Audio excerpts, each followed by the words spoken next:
Have you ever felt in your gut that you shouldn't be with a man, but you're not exactly sure why? Does it feel like you're only able to see the signs of why you should have left him after the relationship already falls apart?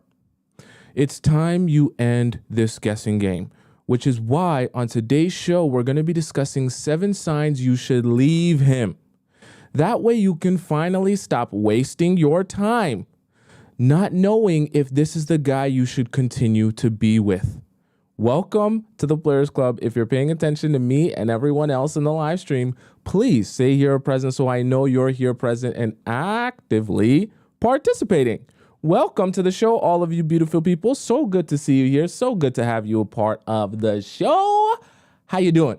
Okay, I see Annie over here in the TikTok chat. I see Ray. I see Risa. Lena. I see Scotty. I believe I saw SH and Sharice here as well. Yes, Sharice is here. And I think SH is here as well. I see Raina. I see Sally. Gracie, welcome all of you beautiful souls. And over in the YouTube chat, of course, we got the most amazing Tracy Niles, who's always here right on time. But I believe Ashley was here even before Tracy Niles in the YouTube chat. So shout out to Ashley. We got Coco here. Who else we got? Of course, we got Ivy here, one of our amazing channel members and super chatter in the live stream. We got Alchemy here as well. Welcome all you beautiful souls. I think I seen Enlighten A is here. So welcome all you beautiful souls. And of course, Missy America holding them down in the YouTube chat. How you guys doing? Good to see you. Let's get started right away with number 1.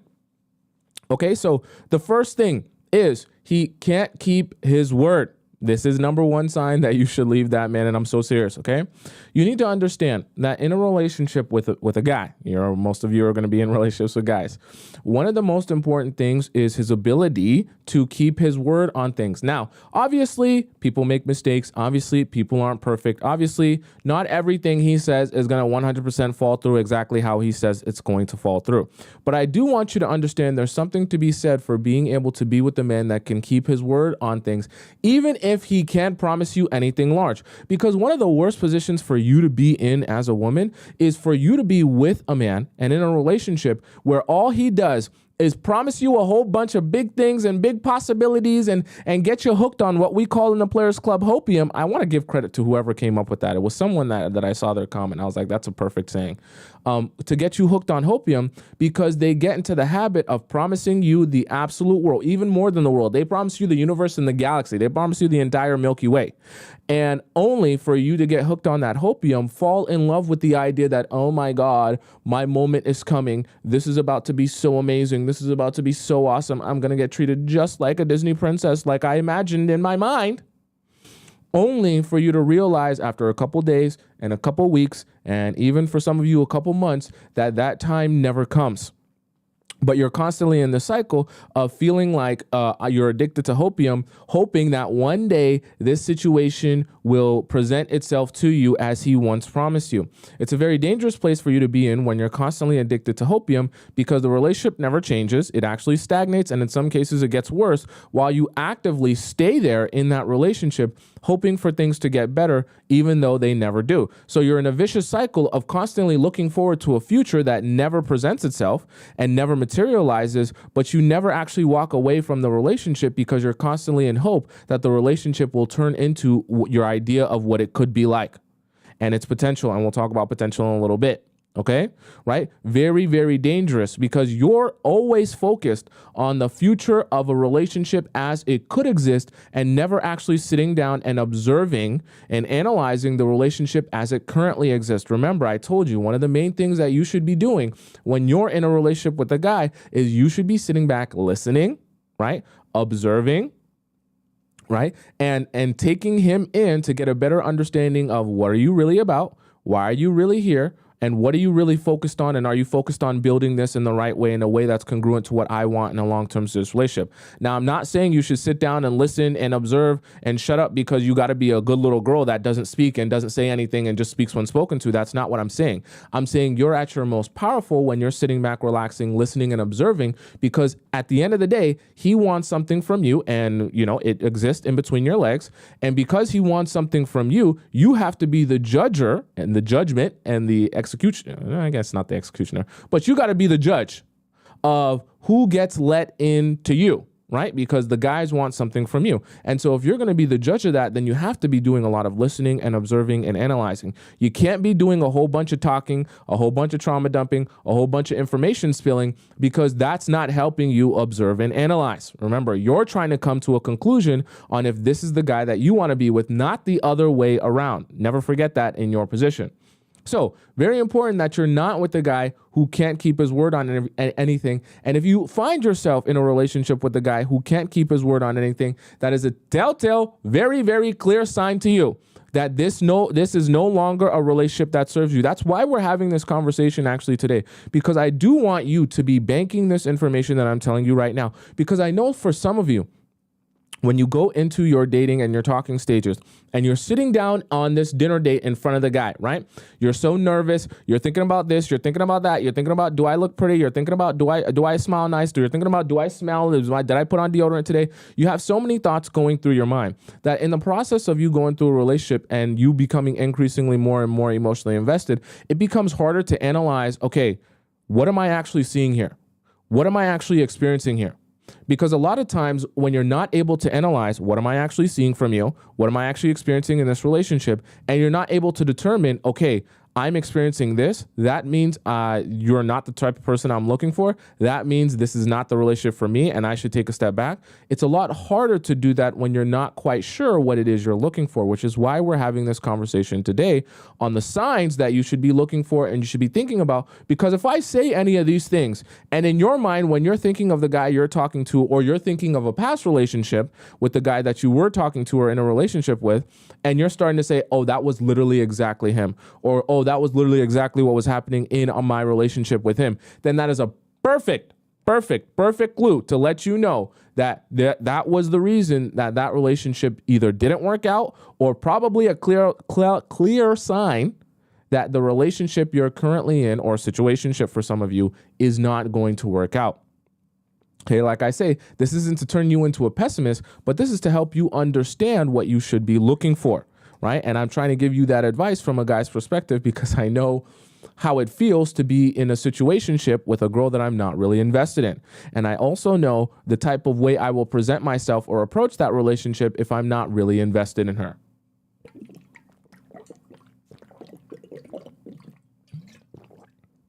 There's some water ASMR for some of you, okay? So very, very important. Number one, if he can't keep his word. So for example, if he does things like constantly tells you, hey, by the way, I'm going to call you tonight at 9 p.m. And he does that steady every single day. I'm going to call you at 9 p.m. today. Don't worry. I'm going to call you right after work. Then 9 p.m. comes and you're like looking at the phone. You're like, it's 8:59. He's got 30 more seconds. And then 9 p.m. comes and you're staring at the phone. You're just waiting for him to call. You're like this, right? Ready for him to call. And then it's 9:01 and then 9:02 and then 9:03. And then you go outside your house. You're like holding the phone up to the sky, thinking that it's your cell tower, that you're not receiving his call because of the cell tower. And it's 9:05, 9:15, 9:30. And then you're texting him saying, wait, what are you doing? I thought you said that you were going to call me at 9 p.m. And he doesn't even answer you. Just poof, gone into thin air. He's David Blaine now. Until the next day comes and he lets you know, yeah, my bad. I know I said that I was going to call you at 9 p.m., but, I had a thing. But like, even though I had this thing, I didn't realize that I had promised you that I was going to call you. And I just forgot to even text you that I couldn't even call you. I was just doing so much of a thing that everything slipped my mind. And then it was the next day. And then the next time that same thing happens. And the next time that same thing happens. And the next time that same thing happens. And you just constantly find yourself in a situation where even on a very small, because you might be thinking, Tomisin, come on, it's a phone call. Come on, like it's not that serious. I mean, he said he was going to call me. Maybe he got busy and he couldn't call me. No, because that's a microcosm of a larger issue. There's nothing wrong with him not being able to call you. There's also nothing wrong with him saying that he wants to call you at 9 p.m. and then something coming up in which he can't call you at 9 p.m. and then he lets you know he can't call you at 9 p.m.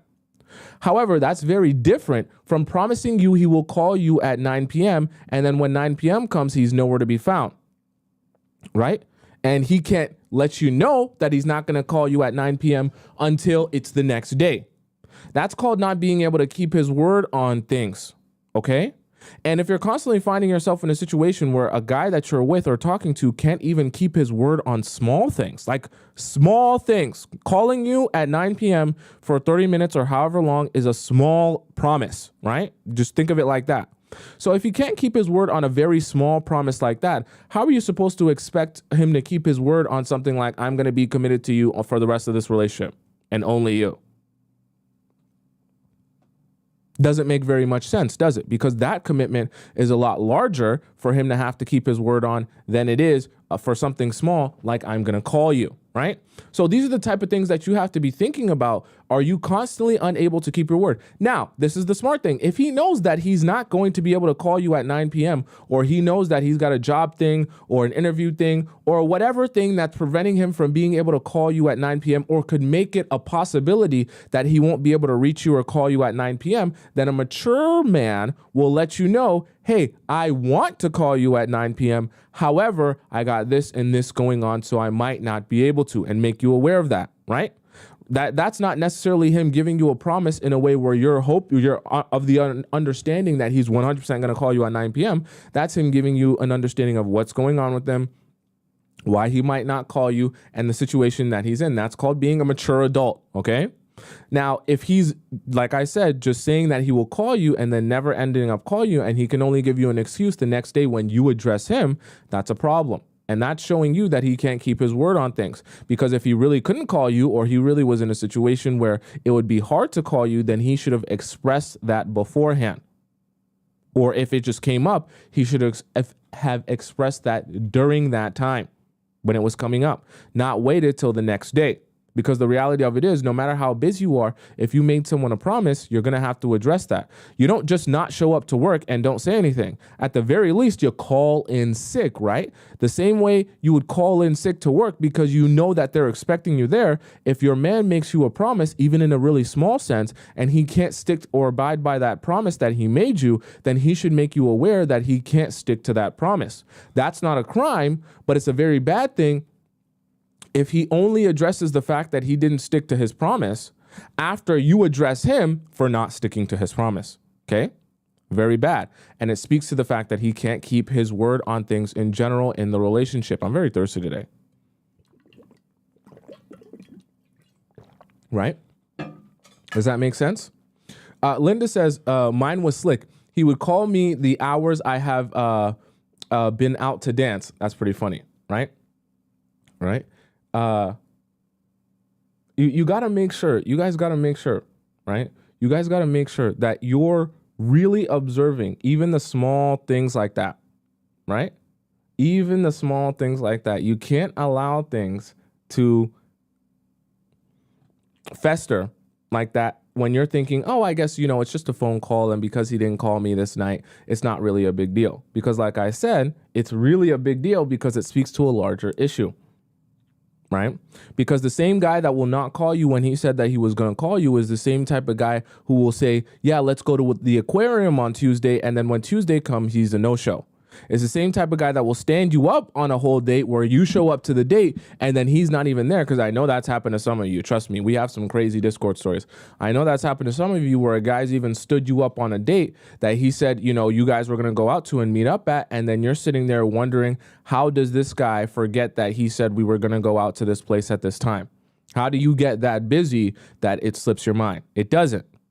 Okay, it's just a sign that this is the type of man that can't keep his word. And I'll be honest with you, not every man is mature enough to understand the importance of being able to keep your word, especially in their relationship.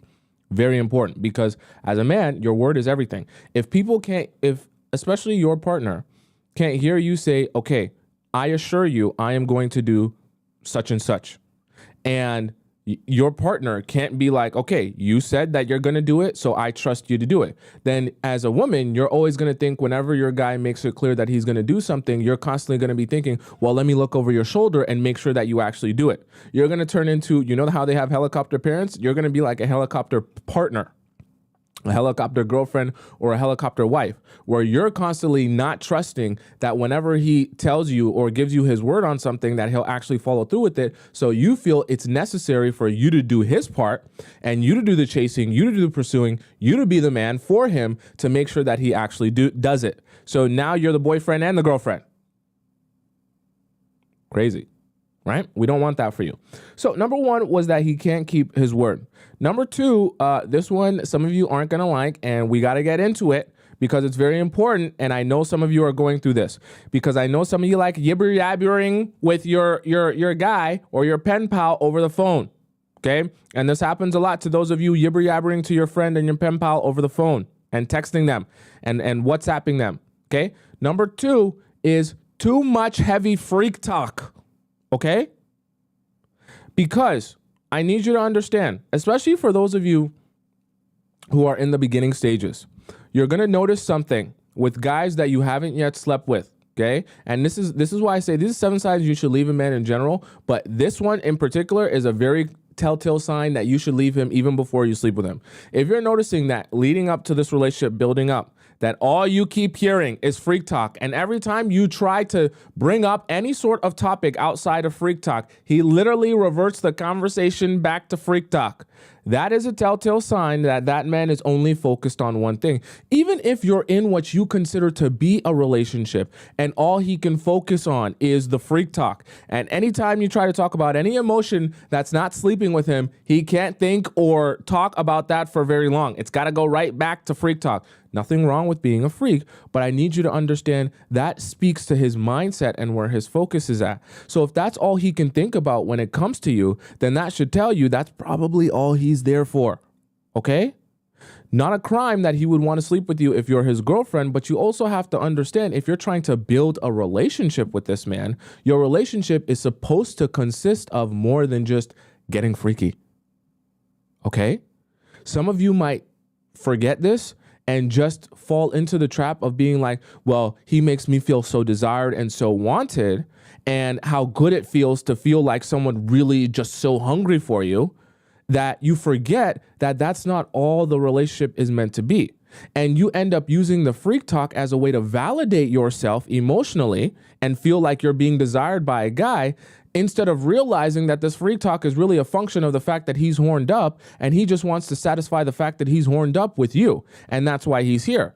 And then lo and behold to you, by the time you actually sleep with him, thinking that this is all one big validation for you, you realize that the only reason he was here in the first place was because he was horned up. And then for some of you, this is very weird, I know, but I know that it happens to some of you. For some of you, you actually end up in a relationship with a guy who's only horned up around you, and he literally wants nothing to do with you outside of that. The problem with that is after a couple of months, that horned upness that he once had for you, it dwindles away. Because sleeping with you is no longer new and shiny. It's now mundane and old and a little bit boring now. And because it's mundane and old and boring now, it doesn't get him as horned up. So that heavy freak talk, especially for those of you that are in the beginning stages, is a very dangerous place to be. Because when that is the only focus, then what happens when you're supposed to do anything else in the relationship that has to do with not being freaky? Okay. If you're noticing, for example, you're talking to a guy and you send him a reel about a girl doing pottery, and you're like, damn, look at that sculpture. She literally made that sculpture from scratch. Isn't that crazy? And he's like, didn't you see how she two-handed that piece of clay? It was literally just like she was when you two-hand my... And you're just like, what? Yeah, way she's stroking that. Don't you see how it's just like when she's two-handing that thing? That's crazy. That's exactly how you should be two-handing me. And you're like, it's literally a piece of clay. She's literally doing pottery. This has nothing to do with the bedroom.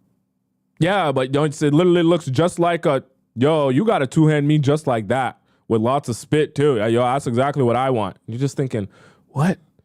Can we not have any conversation about like anything and you not make it about freak talk? Okay. Like I said before, it's not a crime if your man wants you and desires you and he talks about that type of stuff. But I also want you to you need to be analyzing this type of stuff.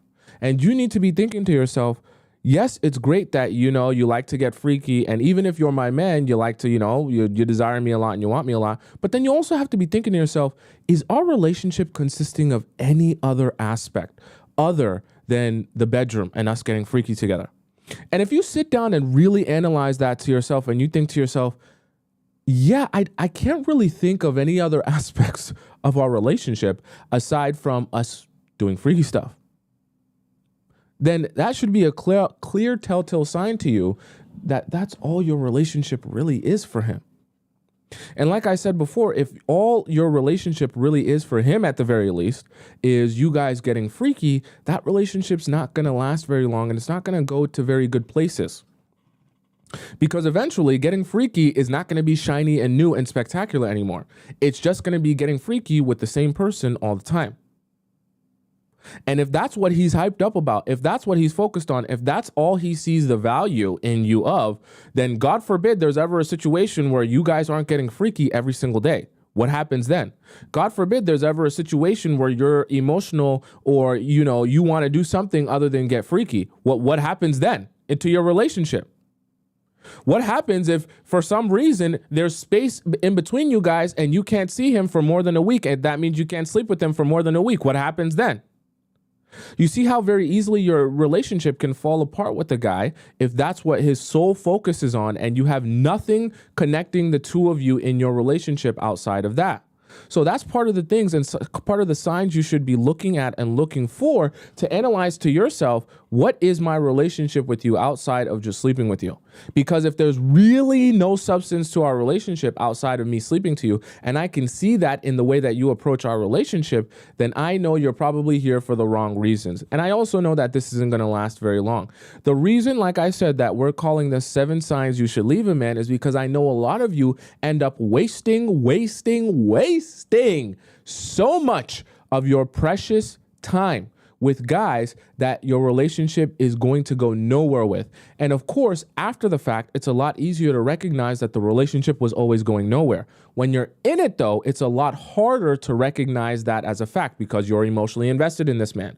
That's why you come to the Players Club with the man that you're not in love with, that you're not emotionally attached to. Maybe some of you are. Okay, I don't know. But that way, you can absorb this information. It can be soaking in your brain cells. Then when you go out onto your date, you can actually be thinking about the things that you should be analyzing and observing, right? Instead of trying to think about those things on the fly while you're emotional and invested in that guy in particular, and you're not able to properly organize and categorize your feelings and your thoughts. You following me? Right? Ivy says, can we call this out to them or just walk away? My advice to you is, if you're starting to see this, especially for those of you, because I believe, Ivy, you've mentioned that you noticed this before in guys that you started talking to, I would honestly advise you the best thing to do is to just walk away, right? Because here's the thing. The reason I say walk away, because you're probably thinking, but no, what if I just communicate with him and then when I tell him, he stops? Here's the thing. When you walk away, if a guy really actually has interest in you outside of sleeping with you, he's going to say, no, I don't want you to walk away. He's going to say, what's going on? What's the issue? He's going to try to analyze, okay, maybe I did a little bit too much. Maybe I went a little bit too far. Let me change my approach a little. Think about, like, sometimes, see, I know that we all think guys are so stupid and they're a little emotionally stunted, but they're not idiots, right? So the same way, if someone reacts to you or responds to you in a negative light, girl or boy, right? And you start thinking to yourself, oh, what did I say or do that made you respond negatively or made you make that face or made you give me that reaction? And then when you're sifting through your thoughts of what you might have said or done that maybe offended someone, it's usually very easy for you to identify, oh, that was probably what I did or what I said. I probably shouldn't have said that, right? The same way you have those critical thinking skills to kind of analyze situations and realize where you might have went wrong, is the same skill set that guys actually have. They have that within them. Now, the guys are only going to use that ability to have some critical thinking skills if they're actually invested in you and building this relationship. The guys who don't have any real, true investment in you, they're not going to be bothered enough to use that critical thinking skills. So if he really actually wanted to build this relationship with you, but he just made the mistake of having too much heavy freak talk in the beginning, right? And not being respectful of that boundary, and then you step away or you withdraw yourself, and then he's like, oh wait, I actually do like you and I want to make you aware that I respect you and think of you more than just that, he will approach you differently because he understands that the approach he was using, heavily focused on the freaky stuff, is off-putting. Okay, guys have the ability to use critical thinking skills and adjust themselves for a woman that they actually want. Are you following me?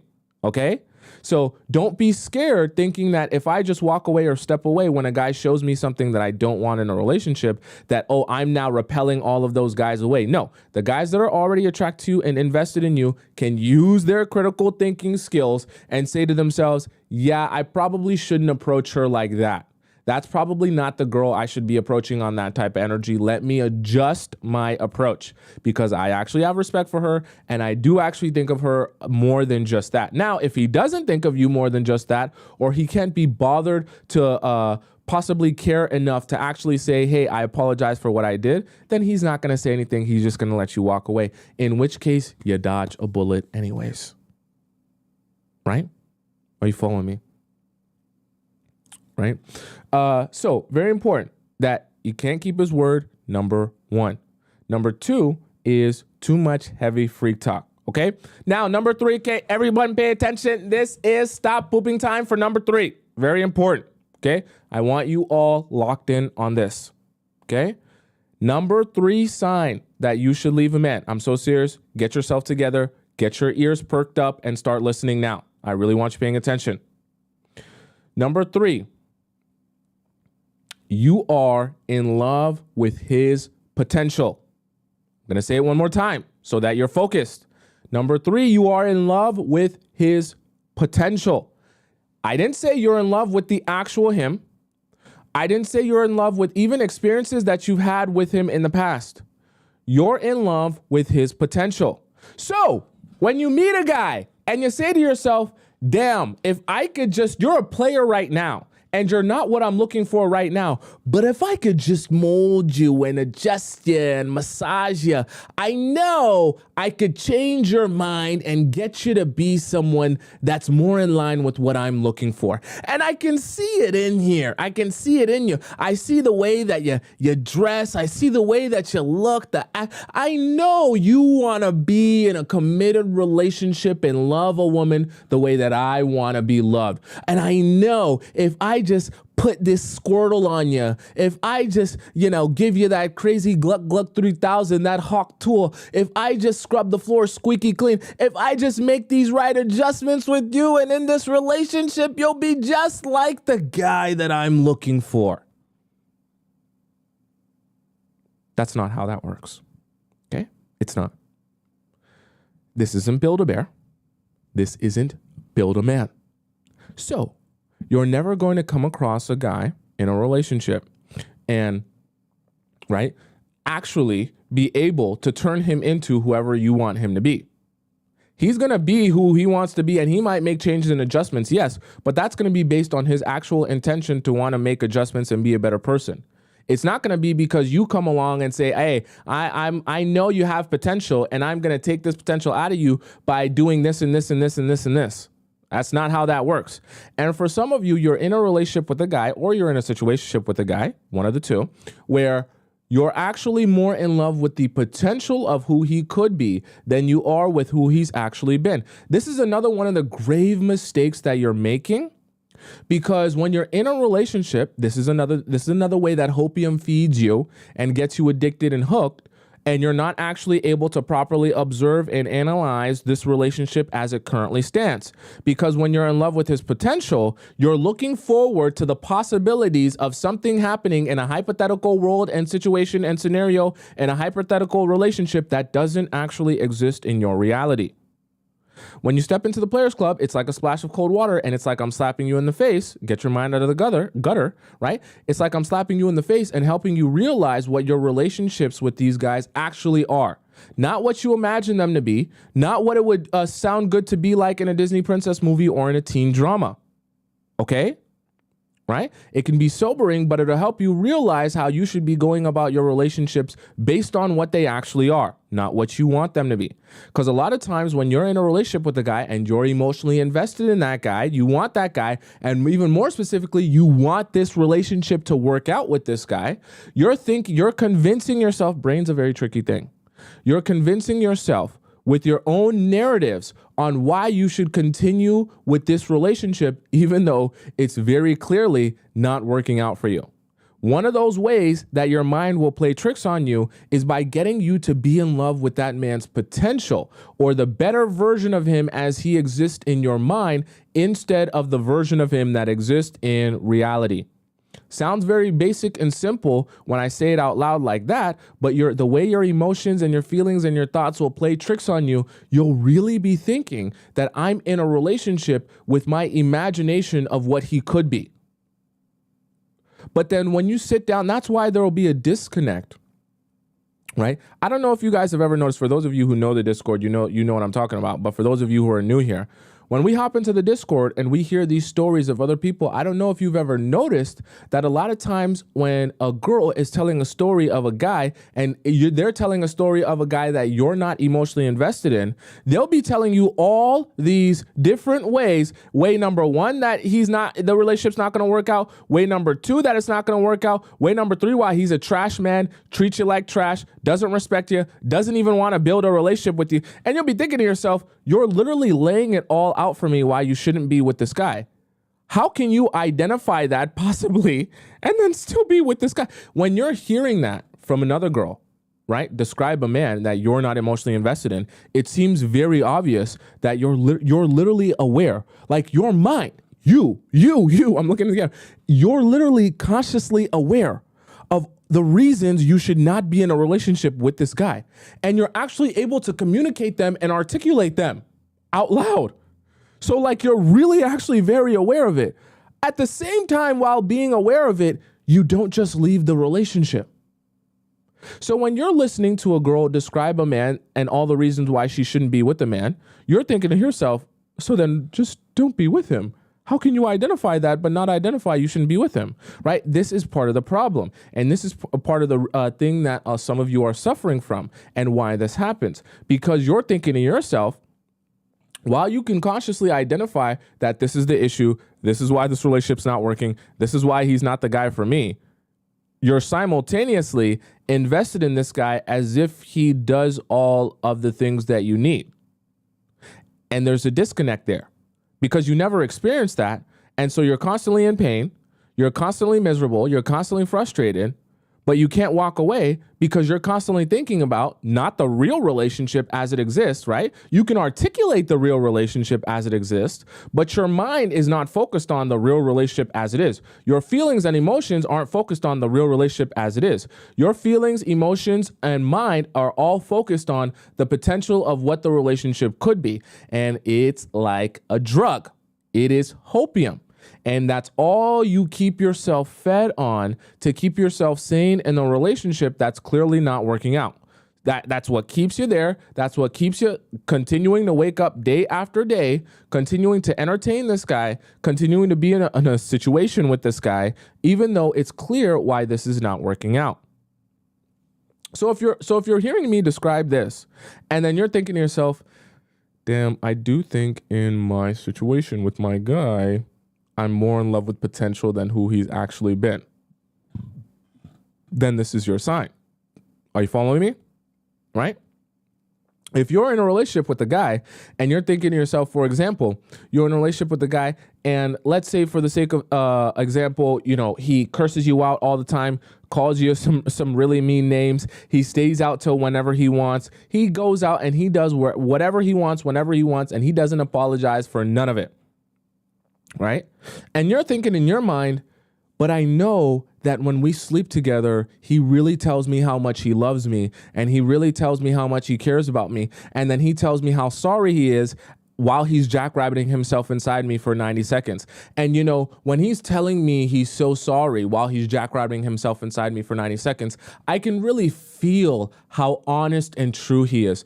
And I know deep down inside him, despite the fact that he treats me literally like a piece of garbage, despite the fact that he's literally a monster to me, despite the fact that he gets angry and he disrespects me a whole lot in a whole bunch of different ways, when we're together and he's jackrabbiting himself inside me for 90 seconds, I can really feel the love, and I can feel the inner warmth and depth of his soul and who he really wants to be. I know that he's sorry, and I know that he wants to do better, despite him literally doing the same thing over again the next couple of days. But I just know that when he's jackrabbiting himself inside me, that there's a person in there that wants to be in this relationship forever and really do the right thing. He's got a good heart.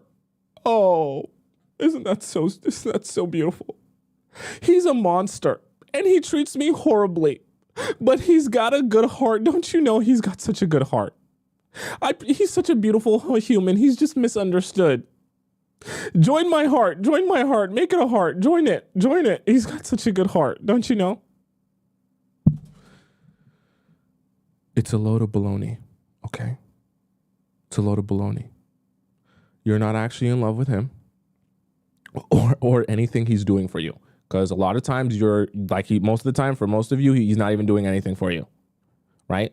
And for some of you in horrible situations, he's not doing anything for you in any aspect. He's not spending money on you. He can't take you nowhere. He can't show you nothing. He can't teach you nothing. And on top of that, he can't even D you down. So you're losing in every... So sad. You're losing in every aspect, okay, for some of you. But you're just in love with this idea of what things could be in your imagination. And for majority of you, it's not even based in any sort of reality. It's literally just based in what you want to believe in. Because like I said before, when you're more attached to the idea that this relationship has to work out with you and it has to be you, you will always create narratives in your mind to convince yourself why this is going to work out, or this has to work out, or this is moving in the direction where it's going to be what I want it to be. Okay? Your mind is always going to turn it into some sort of narrative that is going to try to make sense out of something that doesn't make any sense. Okay? So if you find yourself constantly in a relationship with the guy, or you're in one right now, where you're more in love with the potential of him than you are with the actual him, you will be very frustrated. And you need to take a step back, because you need to start analyzing, hey, I should be investing my time and energy into guys who are actually invested in me and actually show me what I'm looking for. Not guys who I can live in this Disney princess fantasy thinking that they are someone who they have never been. Okay. Also, a really telltale sign of this is a little side note. This is like a bonus pro tip. If you find yourself describing a guy that you're with, right, to your girlfriends, and you're describing how he treats you or how he goes about the relationship or what he does in the relationship, and your friends are all like, girl, why don't you leave him? Why don't you just leave him? Why don't you just walk away from the relationship? He literally treats you like garbage. And you still don't leave that man, and you're always constantly telling them about how he treats you and how bad he treats you, but you're still with that guy. Yeah, you're in that position. You're in love with potential. You're not in love with the actual him. Because if you were to sit down and actually analyze what he's been to you, you'd realize he's been nothing to you except for trauma and heartbreak.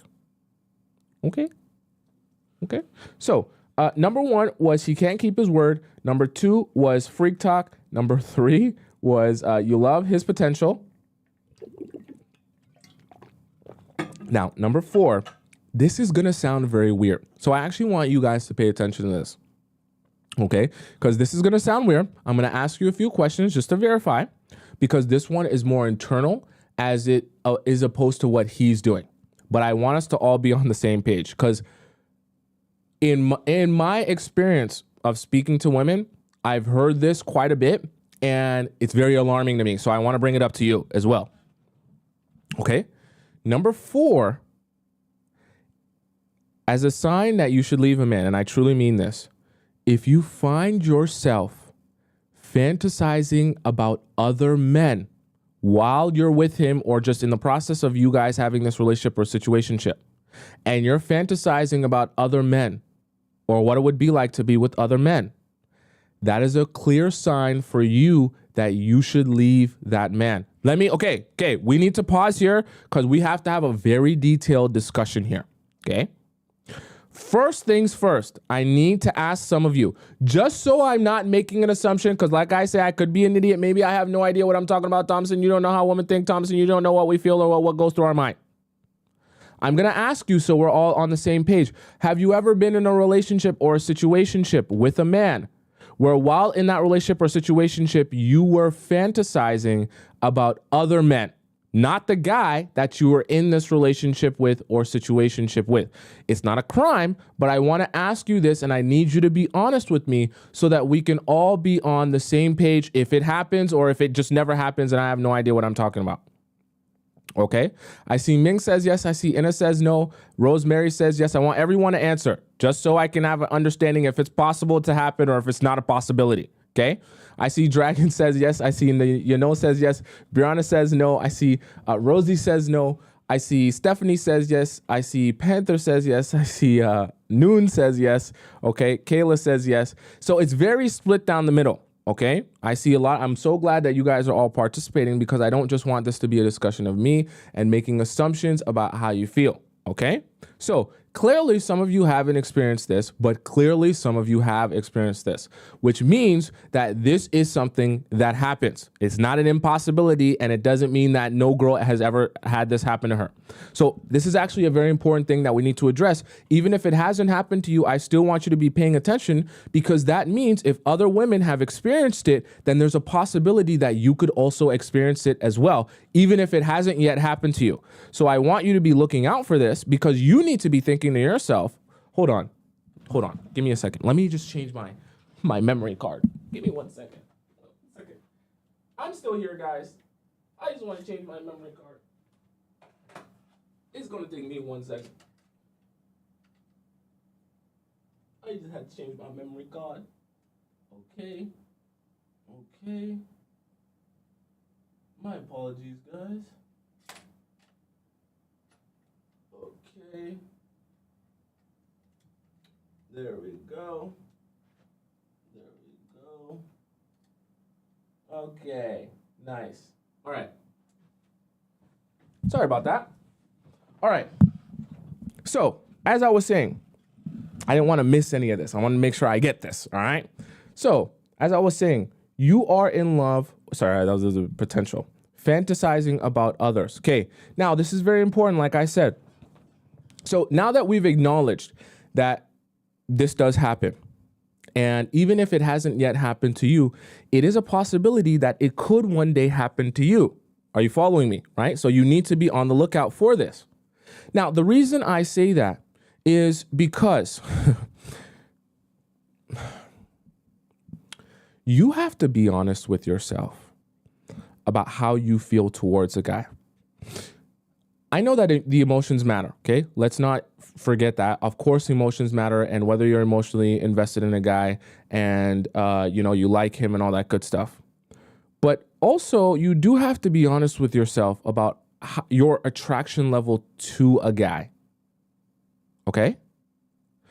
And you have to be thinking to yourself, if I am with someone that I don't feel a level of attraction to the point where I actually fantasize about being with other people, this is an internal sign with you that you're probably with the wrong person, or at the very least, the wrong type of person.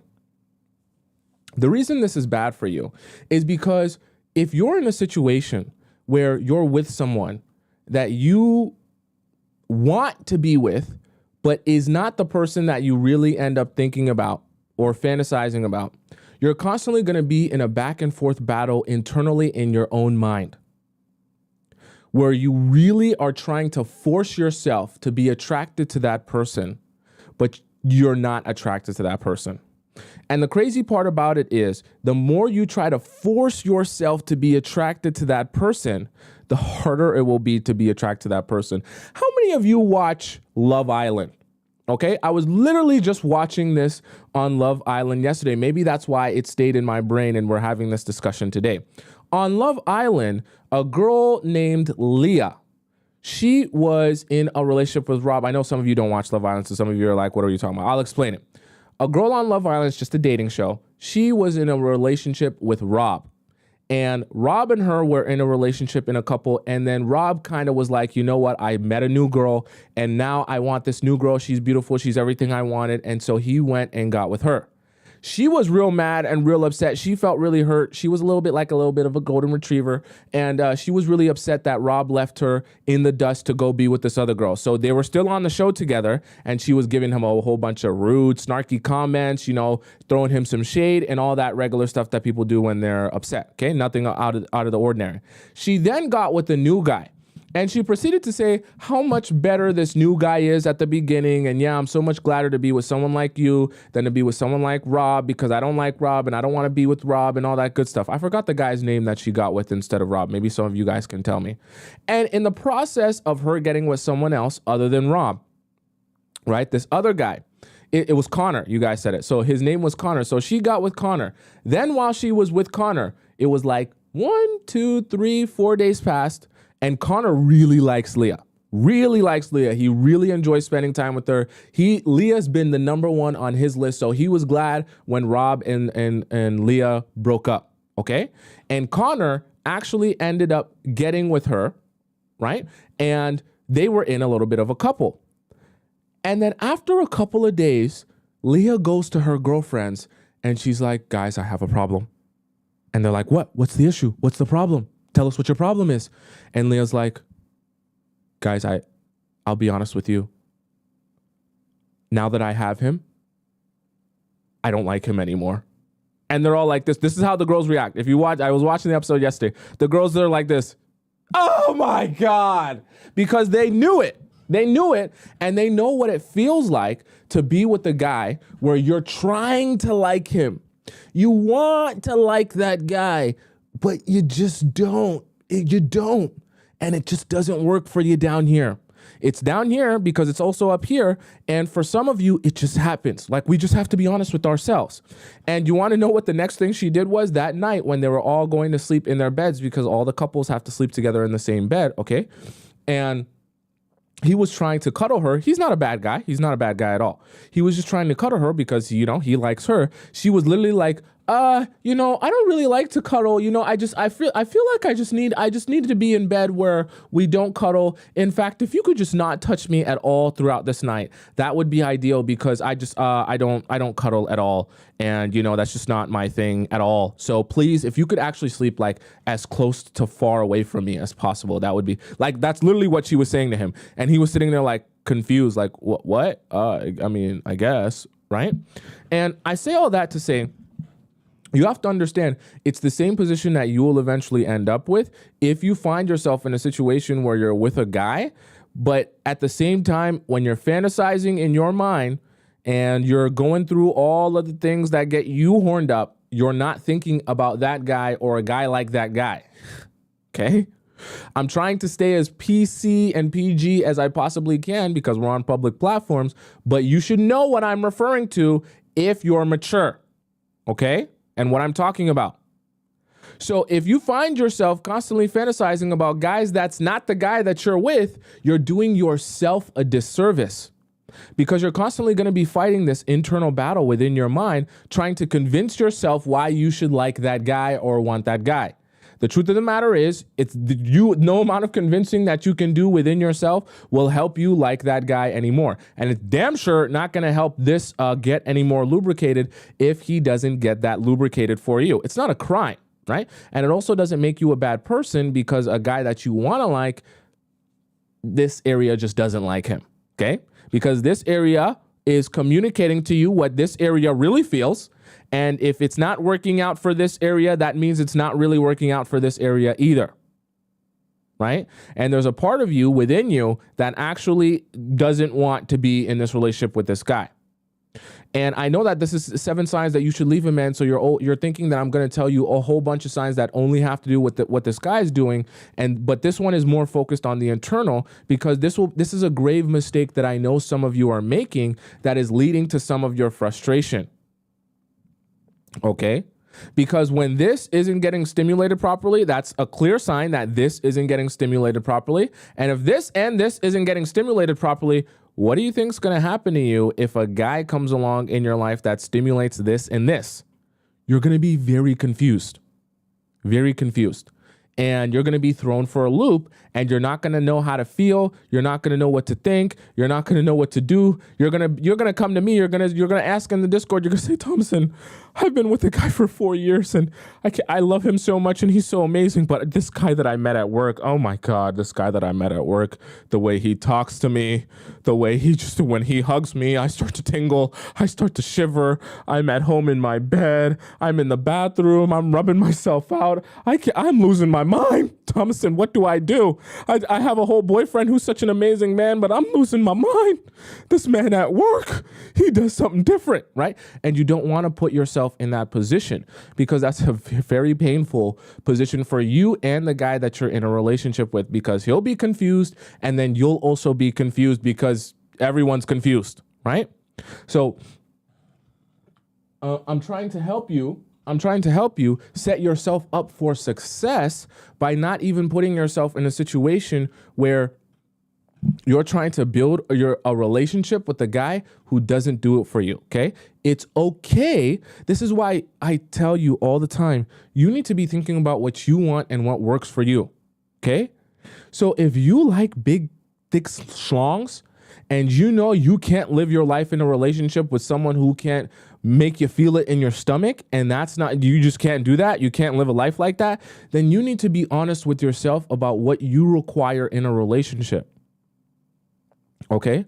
Of course, I'm making it more physical, but this also relates to the emotional as well. Part of the things you should be thinking about in your life, if you don't do it for me, whether it be emotionally or physically or, freak-wise, whatever it may be, then I need to acknowledge that as the truth and not try to force a relationship with you because I don't want to be lonely, or force a relationship with you because there's no other better options right now at this current moment, or force a relationship with you because you're the type of guy that I want to like, okay? Right? Or I should be with. All of that just ends up not serving you. You need to really be thinking about what works for me. What do I actually want? What is actually important to me? What do I actually need? That way, when you're going out into your relationships and your dating stages and your talking stages, all you have to focus on is, what am I actually looking for? And it starts with being honest with yourself about what you actually need. Okay? Not lying to yourself and trying to convince yourself that this is what you're looking for because that's the path you think you should be going down. All that will only lead is a disconnect in your mind between what you want and what you're receiving, what your relationship is and what you would actually love your relationship to be. You want to be in a position for once where the relationship that you actually have is the relationship that you're actually looking for. Right? That you can actually say to yourself, I'm happy in this and I like what I'm getting from this. Okay? Ivy said, use discernment, be choosy, 100%, right? There's nothing wrong with being choosy and being picky. You might think to yourself, well, there's no men that I'm going to find that have all the characteristics that I'm looking for, have everything. There's 8 billion people in the world. Now, of course, not everyone is going to give you 100% and be absolutely perfect because no human being is perfect. But there are people that are going to serve a lot of the things that you're looking for and that are important to you in a relationship. Because yes, not everyone is going to be perfect, but that doesn't mean that there aren't plenty of people out there that are willing to serve you in your relationship in the most important ways that matter to you specifically. That you can still be happy even if other things aren't 100% because those things aren't as important to you, right? So you need to be honest with yourself about the things that are important to you. That includes the things that are important to you, I'll say emotionally and physically intimately, right? Because the fantasy, I know we talk about fantasies quite a bit here, and I know when I say fantasies, a lot of you guys are just thinking about the physical, but for you, the fantasy is more than just the physical. The fantasy is the emotional. So if you look at your man and you don't think that's the man, that's a problem because that's supposed to be the man leading you. So if you look at that man that's supposed to be your man and you're kind of like, you kind of, you kind of ick me out. You're kind of not it. If you don't feel like that about your man, then that speaks to the emotional fantasy, right? It's obviously not physical, but that speaks to what this is communicating with this and how they're working together and how this may not be working for you. That's fine, but that's one of the things you should be thinking about and identifying as truth if you're in a relationship. So if I'm talking to you about this and you're saying to yourself, oh, Tomisin, the guy that I'm with, I don't really fantasize about being with him. Actually, I constantly try to suppress my feelings about the fantasies that I really have because they're not about him at all. They're actually about my ex, or they're actually about this other guy, or they're actually about my work friend or my best friend for some of you. Then you should be knowing this is a sign for you that this is not the guy for you. And honestly and truly, you need to be taking a step away from this guy for both you and him. Okay. So number one was someone said about my ex is too real. Yeah. We're friends. I know how some of you think. Okay. Can't keep his word. Freak talk. Number two. You love his potential. Number three. You fantasize about others. And actually, I want to make it clear too, the fantasizing about others especially applies to those of you who have been are in the relationship and it's already a serious relationship, but this is something that hasn't gone away. Very important for those of you to be paying attention to who are in relationships. And number five, you are driving. For some of you that are in relationships, what you're going to come to the realization of is if you don't do the texting, if you don't do the calling, if you don't do the reaching out, if you don't do the planning and scheduling of dates, asking him when he's free, asking him what his schedule is, right? Organizing the hangout, organizing, how long or when you guys are going to see each other next, doing all that sort of work to keep the relationship alive, reminding him of what he already said he was going to promise you to do with you. All of that stuff is what I call driving the relationship, okay? It's not chasing, it's not pursuing, but you're driving the relationship forward. Meaning, let's imagine like you're in a car. If you are driving the relationship, you're in the driver's seat, and you take your foot off the gas pedal, what happens? Nothing. The car slowly halts to a stop. And until you in the driver's seat put your foot back on the brake pedal, that is the only way that the car continues to move forward in motion. So if you imagine your relationship as the car, and you imagine your destination as where eventually you want this relationship to be, right? You have to continue driving forward to continue investing and building this relationship into more of what you want it to be.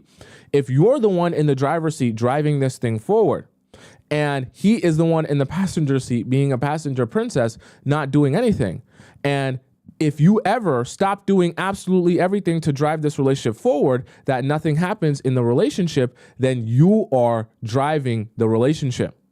The problem with that is if you're driving the relationship with the guy, then how are you supposed to know if that guy is actually even invested in you or this relationship?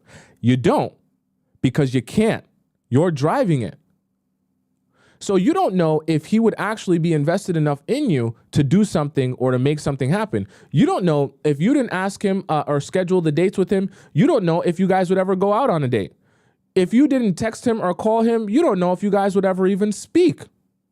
If you don't do all the reaching out and all the planning, you don't know if you guys would ever see each other at all.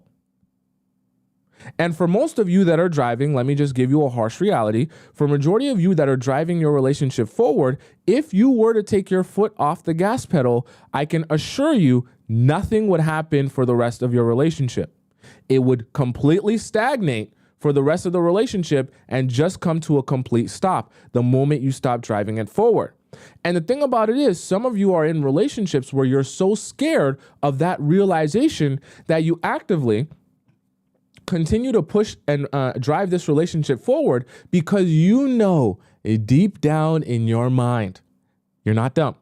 You know deep down in your mind, if you were to dare take your foot off the gas pedal and stop driving this relationship forward, you two would never speak for the rest of your lives. You would never see each other and he wouldn't even care. Right?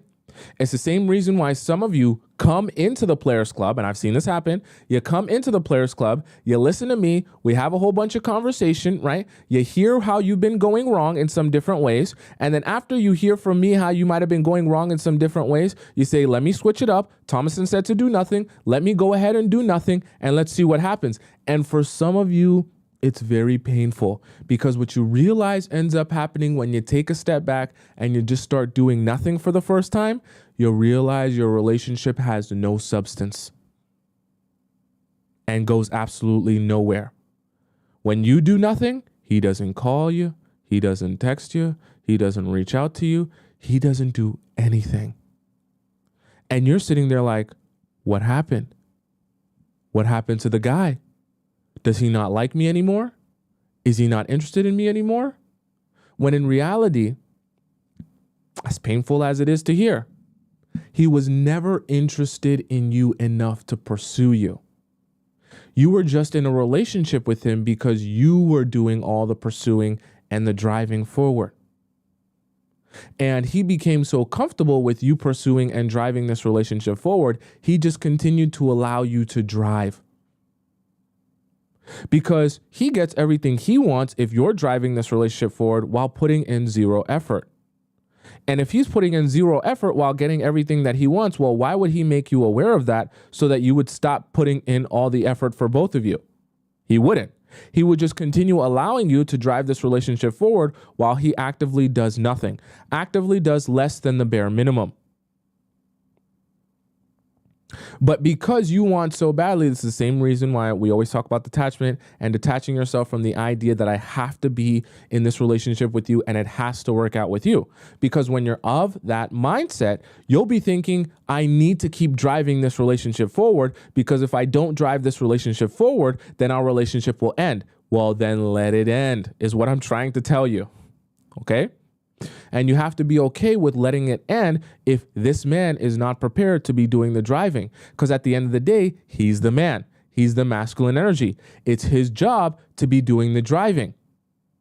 It's not your job to be doing the driving of the relationship. Now, that doesn't mean you don't love your man, you don't care for your man, you don't take care of your man, your boyfriend, your husband, not a random. Okay, that doesn't mean you don't do nice things for them, but you have to understand you're not here to be pushing the relationship forward as the woman. That's not even your job to be doing that. And if you are doing that job, then the dynamic is going to be thrown out of whack.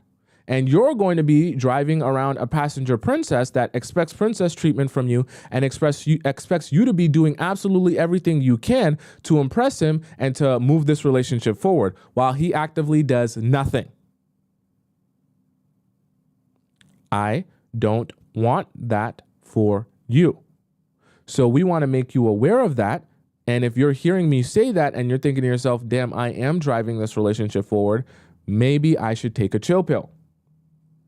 Okay. And for those of you wondering, okay, what's an example of driving the relationship forward, right? An example of that would be, let's say for the sake of argument in your relationship, he never asks you out on dates, but you really want to go out on some dinner dates and, do some fun things. So because you want to go out on some dinner dates and do some fun things, you're always asking him, hey, I want to go to this restaurant. Let's go to this restaurant on Thursday. Are you free on Thursday? He's like, I think maybe I could do Thursday. We'll see. I'll let you know.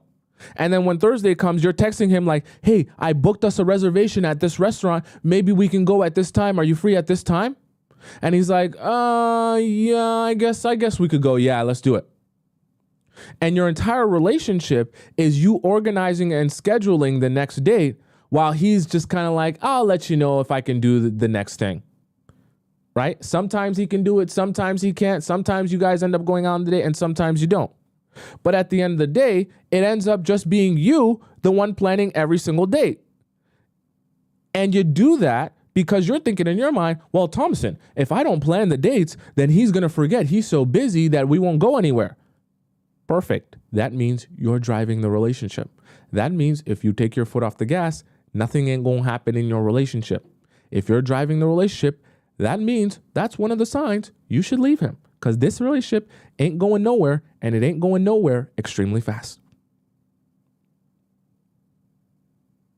Okay? I want you to never forget that. Because I know some of you get lost in this idea that, oh my God, maybe he's not texting or calling me or asking me to go out on a date because he forgot of my existence.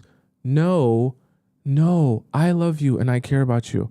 So I need to make you aware of the fact that he did not forget of your existence, okay? He knows that you exist. He knows how to contact you. He knows where to find you. If he wants to take you out on a date, he knows how to do that. The only reason he doesn't do that is because he is not compelled or interested enough or motivated enough by his desire for you to do that. I have to be honest with you, or else I'm not helping you. Okay.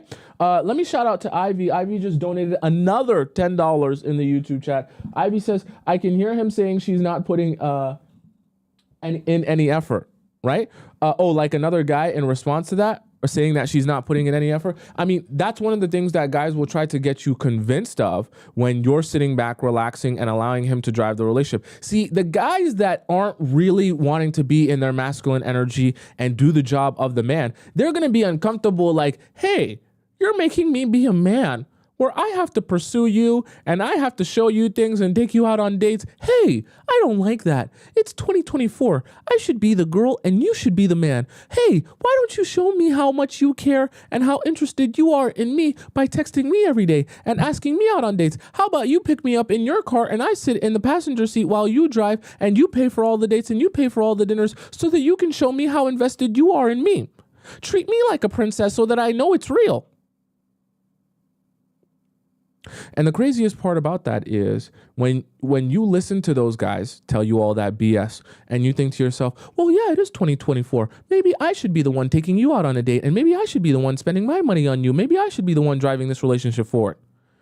When you think like that, thinking, oh, he'll appreciate that because he'll see how invested I am and how seriously I take this. When you do that, as soon as you do that, he thinks to himself, oh my God, oh my God. She's actually so stupid that she's doing my job for me. I'll just sit back. I'll relax.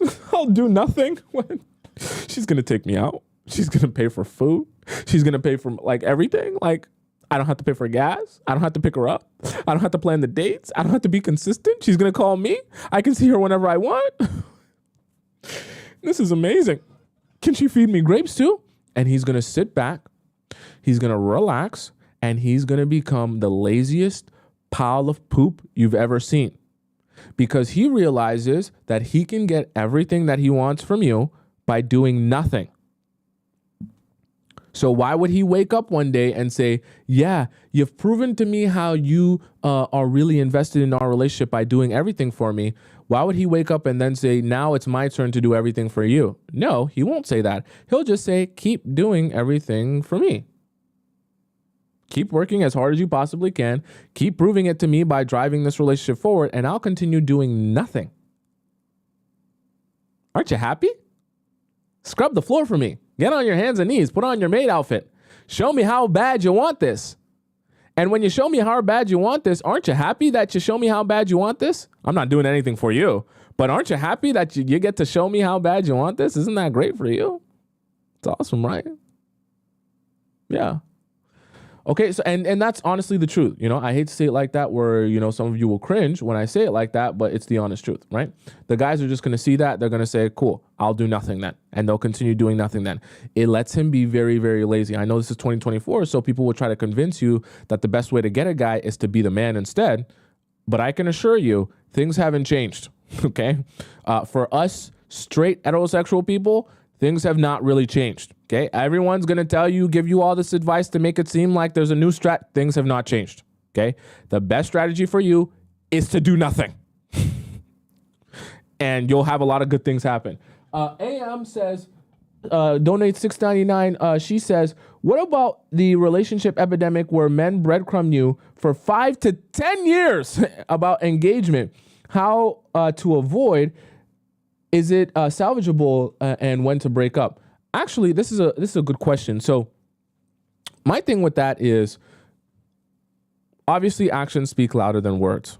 Now, this idea of breadcrumb for 5 to 10 years with the idea of engagement, that requires a lot of context because waiting 5 to 10 years for someone to marry you if you guys met at 19 is not the same as someone waiting 5 to 10 years when he met you at 35. You understand what I'm saying? So context matters, one, but also it is a case-by-case basis, because there are some guys who want to be in a better position financially before they make that commitment. And it's not about not wanting to commit to you. It's about putting themselves in a better position. However, while that is being said, some guys will use that as an excuse to hold off commitment. So this is where you have to use what Ivy said really nicely, discernment, in being able to determine the difference between the two. Because a man saying, I want to put myself in a better financial position, right, and actually working towards that, and you can see him building and getting better each and every year and getting closer to his end goal, that's totally different from a man saying, yeah, I want to get into a better position financially, and he's working the same job for the next 5 years. That's not really, and he's not trying anything to be in a better position financially. That's not actually helping him get closer to where he wants to be. So that's how you know that's more of an excuse than it is an actual thing that he needs to work through before he gets to the point that he's going to commit to you. You understand what I'm saying? Also, you know, more than 5 years, you're bordering on, let's say you're adults and he's talking about, I want to be in a better situation financially, and it takes more than 5 years for him to be in a better situation financially. Sorry to tell you, he probably is never going to recover from the financial situation if it's taking him more than 5 years to see any sort of momentum. Okay. Not that in 5 years he's got to be a millionaire, but if things aren't moving or escalating in any forward direction after 5 years, then, you know, you got to start thinking of things like that. But AM, that is a very nuanced question and situation that requires specific context, and you have to be able to use discernment and the difference between excuses and actual whether it could be issues or problems that he might be facing that are not allowing him to make that leap yet. Okay, there's a difference between those two, and they're both possibilities depending on what situation you're in. Right? So you have to be able to determine the difference between the two. Next, so number one we had here was can't keep his word. Number 2 was freak talk. Number 3 was you love his potential. Number 4, you fantasize about others. Number 5, you're doing the driving. And number 6, this might be one that you haven't noticed yet in the process of you being in relationships. No, or maybe you haven't picked up on it, I should say. Number 6, he doesn't care to keep you safe. Okay, let's take a moment here, because I want you to understand first what role a man is supposed to play in your life. Okay? Number 1, protector. Number 2, provider. You guys always hear that. We all think of provider. We're like, yeah, spend money on me. Give me money. I want Birkins. I want Chanel purses. I want this. I want YSL. I want that. Right? That's what we think when we think of providing. And a lot of times our main focus is on the providing, right? I want a guy who's financially stable. The protecting thing, not so much, because people are like, you know, there's a house, you know, here, roof over my head, that'll protect me from the snow, that'll protect me from the weather. I don't have to worry about wild animals. So protection's not on your mind. When I'm talking about he doesn't care for your safety, what I'm also specifically referring to, and when I say this, some of you might actually come to this realization, is that in the process of you being in a relationship, your safety is not his main priority. So whether you're not with him because you're out at a party with friends, or you're just, in a place that he's not, or you're in a position where you're with him, but actively you guys are in a fight or an argument, and you notice while you guys are in a fight, in an argument, let's say you guys are fighting while you're leaving the club or something like that, and you're walking down the street and you guys are in a fight or an argument, and you're in like a really crowded place, and he lets go of your hand and he kind of is like walking away from you or going somewhere else, just leaving you in this big crowd of people, right? And he allows his emotions to take over his mind, and for him to not be concerned with your safety because he's so emotional about the situation and he's really upset. That's a sign that that's a man that you need to leave. Because you have to understand, if he prioritizes however he feels in the moment over your safety, right? Then he is not, I should say, properly invested in you enough. Or sorry, let me even rephrase that. He is not mature enough to be able to put aside his own feelings in whatever moment it is, to identify what is more important to you and your relationship at that moment, right? There's nothing wrong with having emotions. There's nothing wrong with being upset. There's nothing wrong with getting angry and emotional. However, especially for a man, and this is why I have to be honest with you and real with you, especially for a man, while it's perfectly fine for him to be emotional and cry and be upset and express emotion, all that good stuff, his emotion cannot be so overwhelming that he then abandons you or neglects your safety or no longer serves the purpose that he's supposed to serve in your life as a protector because of the emotion that he's having. If he cannot properly categorize or prioritize having emotions versus having emotions, but this thing is still a priority and this thing still needs to be dealt with or addressed before I get to be emotional or before I get to just say I'm upset and I'm mad, right? That speaks to a lack of maturity to be able to properly understand the order of operations and when it's the right time to express emotions and how you express them without neglecting your partner. Because it's never a crime to express emotions. It's never a crime to be honest about how you feel. But you also have to understand that that can't necessarily come at the expense of your partner. That takes a very mature person to realize that, and especially for the man, because how he serves you in his masculine energy is not by just allowing himself to do whatever he wants whenever he wants. Not that he can't be emotional, not that he can't feel things, but there has to be a level of control and restraint that he operates with in understanding there is a time and place for me to express those emotions in a way that is appropriate.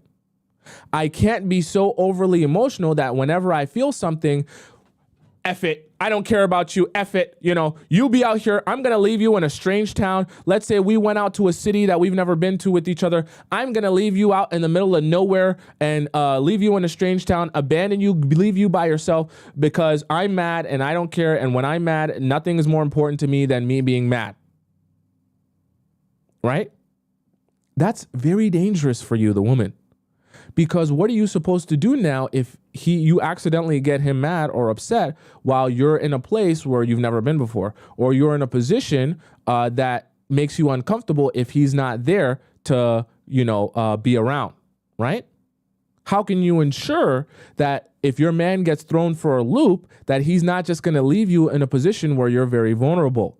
It's a very dangerous type of relationship for you to be in, because then you're constantly on edge that, oh my God, upsetting him, or if anyone ticks him off or anything ticks him off, I could literally be the one losing here because I'm in a really scary or uncomfortable, vulnerable position without the man that's supposed to be helping to protect me. I'm not saying that you're not capable of doing anything. I'm not saying that you're so unintelligent and dumb and useless that you need a man to constantly watch over you or else you won't be able to do anything for yourself. That's not what I'm saying.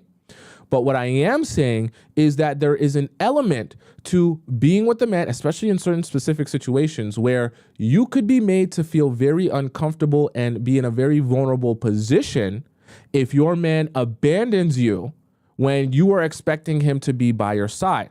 Now, I don't want to get into situations that are too graphic because I don't want to re-traumatize any of you, but you can only imagine the plethora of situations where you could be with your man somewhere and your man could just leave you in the dust to fend for yourself, and all of a sudden you're in a very uncomfortable, if not dangerous, place or position if your man is all of a sudden off in Wonderland going somewhere because he's now upset and angry at you. Okay? With no explanation like I'm just said, right? So something to be thinking about. Diana said, I'm confused. So for those of you who are confused, maybe you haven't experienced it. with someone before, oh, you're confused because you just joined, then you got to rewind. Go over to YouTube and rewind, right? But for those of you who might be confused, you might be confused maybe because you haven't experienced it before. But I can assure you, if you've ever experienced it, you know exactly what I'm referring to. And the guys that are going to get so overly emotional that they neglect they neglect you and your safety, it's not a good position for you to be in. And if you start realizing that you're in a situation like that, then you need to be reevaluating if that's the relationship that you should be in. Because like I said before, nothing wrong with being upset, nothing wrong with being mad. But if in the process of him being upset and mad, he allows himself to put you in a very nefarious or strange situation that puts in jeopardy your safety, well, that speaks to the fact that when he feels away, it will always matter more to him how he feels in that moment than what best serves the relationship. And so that becomes like a microcosm. It's not even the microcosm, but it's a smaller issue that leads to an even bigger problem overall. Are you following me? Right? It's probably something that most people won't talk about when it comes to dating and relationships, but very important. Okay. Therese said new word of the day is nefarious. That's funny. Okay. Electric Field donated $20. Thank you so much, Electric Field. Electric Field says, if you needed to protect yourself from him, red flag, 100%. That goes both ways, right? If he gets upset and he leaves you in a vulnerable position, that's one thing. But also if he gets upset and he puts you in a vulnerable position, like he's actually the danger himself to you, that's even worse, okay? So you gotta be identifying, is this a guy, basically in its essence, right? Is this a guy who can be emotional, but can understand how to be emotional and express his emotions in a way that's appropriate, that doesn't put me in danger? Okay? It sounds simple in theory, but I'll be honest with you, some guys struggle being able to do this. Okay? Right? Saorla says, have emotions but not be governed by them. 100% I agree, right? 100%. So number 1 was to can't keep his word. Number 2 was freak talk. Number 3, you love his potential. Number 4, you fantasize about others. Number 5, you are driving. Number 6, he doesn't care about your safety. And number 7, reason that you should leave him, okay? He's unresponsive to your discomfort. Now, for some of you, you're going to be like, what are you talking about? What are you referring to? You have to understand that, like I just mentioned to you about protecting and providing, okay, as like 2 of the main things that a guy's supposed to be doing for you. You also have to understand, natural to guys that are in relationships with women that they are in love with, they want to spend the rest of their life with. It is going to put him in pain emotionally if you're in discomfort. It's the same reason why whenever you talk about a problem you're having with a guy that you're in a relationship with, that the first thing he wants to do is try to solve your problem. Why? Because if he cares about you and you're in discomfort, he's looking to try to solve and ease your discomfort by solving your situation or your issue or your problem. It's the same reason why I tell you the best thing that you can do when you're upset is to just simply withdraw, because natural to men, when they identify that you're having some sort of issue, they're going to be inclined to try to analyze or use critical thinking skills to say, what is your issue and how do I solve your issue, so that we can go back to a homeostasis state, right? And if you notice that in your relationship with him, that he is unresponsive to your discomfort, meaning when you withdraw, or even for some of you, if you were to even address your discomfort in the way that he speaks to you, or his lack of interest, or his lack of communication, and his only response to you is, okay, cool. And he doesn't change anything. He doesn't adjust anything. He has no course of action to adjust anything. He doesn't even care if it's an issue for him. He just says, okay.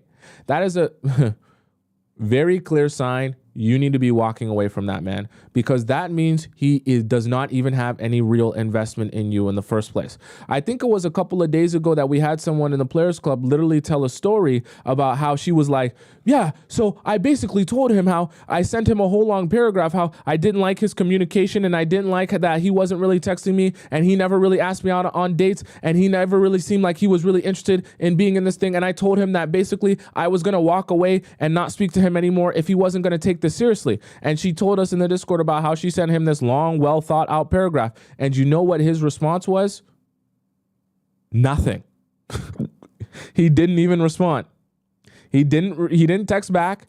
He didn't even acknowledge that she was in discomfort. He just didn't care. And I know you're thinking, damn, that's cold-hearted. But the truth of the matter is, some of you are in situations like that, where you're actively trying to build a relationship with a guy who just doesn't care. He might spend time with you. It's not quality time. He might spend time around you, jackrabbiting himself inside you for 90 seconds. But that doesn't necessarily mean that he actually cares about you in this relationship. I'm not saying that to be mean to you, but I do want you to come to a realization. If every time you're in discomfort, he's literally so, first of all, he doesn't care, or he's so oblivious to it that he doesn't realize because he's not thinking about you or paying attention to you. Either one of those reasons why he's doing it is a clear telltale sign that you should be walking away from that guy. Because he's telling you, without telling you it, that he really doesn't care that much about you or this relationship. If he did, it would make him physically and emotionally uncomfortable when you're showing signs of discomfort in the relationship. He would not want, listen to me, if he was truly invested in you, he would not feel okay with you being in constant discomfort in the relationship. Think about how little logic that makes sense. If I'm a guy saying, I want you so badly, and I really want you so badly, and I really want this relationship to work with you so badly because I actually see the value in you, and then you're showing signs of discomfort in our relationship or your unhappiness in our relationship, and I can actually see that and interpret that and know that to be true, and I sit back and say, despite me being aware of your discomfort and unhappiness, I'm not moved or shaken. I'm not going to do anything. I'm not going to say anything. I'm not even going to try to make an adjustment or a change. Well, how can I possibly actually care then? It's a function of me caring that's going to motivate me to want to ease your discomfort or your anxiety or your whatever your issue is. And so when you withdraw or when you address some sort of issue that you're having, I'm going to be inclined to want to fix that problem, solve that problem, ease that anxiety, whatever it is that is aiding to your discomfort. I'm going to want to help you not be in discomfort anymore. Why do you think one of the most famous lines that you hear about marriage is happy wife, happy life? It's not magic, okay? It doesn't come out of thin air. It's because when men are invested in a woman, they're invested in that woman's happiness to the point where it's more important to them that their woman be happy because that's the only true way that they can feel peace for themselves. Okay? It's not out of thin air that's one of the most popular sayings about relationships, right? Because men understand they're not going to be at ease if their woman isn't at ease. So their woman's happiness and comfort is always going to be at the top of the priority list. Okay? So if he's unresponsive to your discomfort and you're noticing that in your relationship consistently, then that is a clear sign that this is a man that you should be withdrawing yourself from and walking away from. You shouldn't be with that man anymore. Okay? So if you're letting him know, for example, hey, we haven't gone on a date in 2-3 months. We've just been texting and chatting and sending each other reels, but we never see each other. And look, like, I just can't keep doing this where we don't see each other. I'm not saying that you should address it like that, but let's just imagine hypothetically you addressed it like that. And his response is, damn, I'm busy. Or for some of you, he barely even will respond or acknowledge it at all. If you get that type of response when you address issues that you're having, or you get some sort of unresponse when you withdraw from him, and he doesn't seem to care whenever you withdraw, he just returns to you as if nothing happened, or he messages you again in a couple weeks as if nothing happened, or when you message him back thinking, wow, you didn't even respond to me withdrawing, he's just going to resume it as if nothing happened because he doesn't care. Doesn't care. And I don't want to be mean to you and hurt your feelings, but I want you to realize the truth. He doesn't care. There is no amount of words you can put in a text message. There's no amount of convincing you can do. There's no amount of persuading you can do by showing him all the different examples of the way he's mistreated you or done you wrong to get him to care if he already doesn't care. Okay? I know that that puts you in pain to realize, but I do need to be honest with you so that you can come to that realization. Right? I'm That says, so if he doesn't care, then don't care back. I agree. Easier said than done, though, right? And I know that, which is why we're in the Players Club, and I try to give you guys strategic advice, all right? So do you guys have any questions about any of the 7 things, any of the 7 signs that we just discussed today? Number 1 was that he can't keep his word. Number 2 was freak act. Number 3, you love his potential. Number 4, you fantasize about others, right? And number 5, you are driving. And number 6, doesn't care to keep you safe. And number 7, unresponsive to your discomfort. We're running a little bit over on time today. I gotta get this going. I got so lost and caught up in this. I was so hyped up. All right. Evie says, what if he starts to care when you leave? Convenient. And a lot of guys will do that. But here's the thing. When guys start to care when you leave, you have to be the one to make the discernment. That might be the word of the day, discernment. You have to use your discernment to identify, do you care now because you realize what you're missing out on by me walking away and withdrawing, and you actually want to make a change? Because some guys will actually want to make a change. But some guys, when you walk away from them, they'll only just realize that they don't want you to walk away from them. So they'll use a lot of cheap tactics to try to get you back invested in them so that you can do the pursuing and chasing and all the other stuff that you were doing before. And then once you do that again, they go back to doing what they were doing again. So you kind of have to use discernment, and we've talked about that in the past as well, in being able to identify, are you coming back? I made a whole show on what to do when he comes back, on identifying when he comes back, are you doing it for the right reason, or are you just doing it so that you can regain your control over me?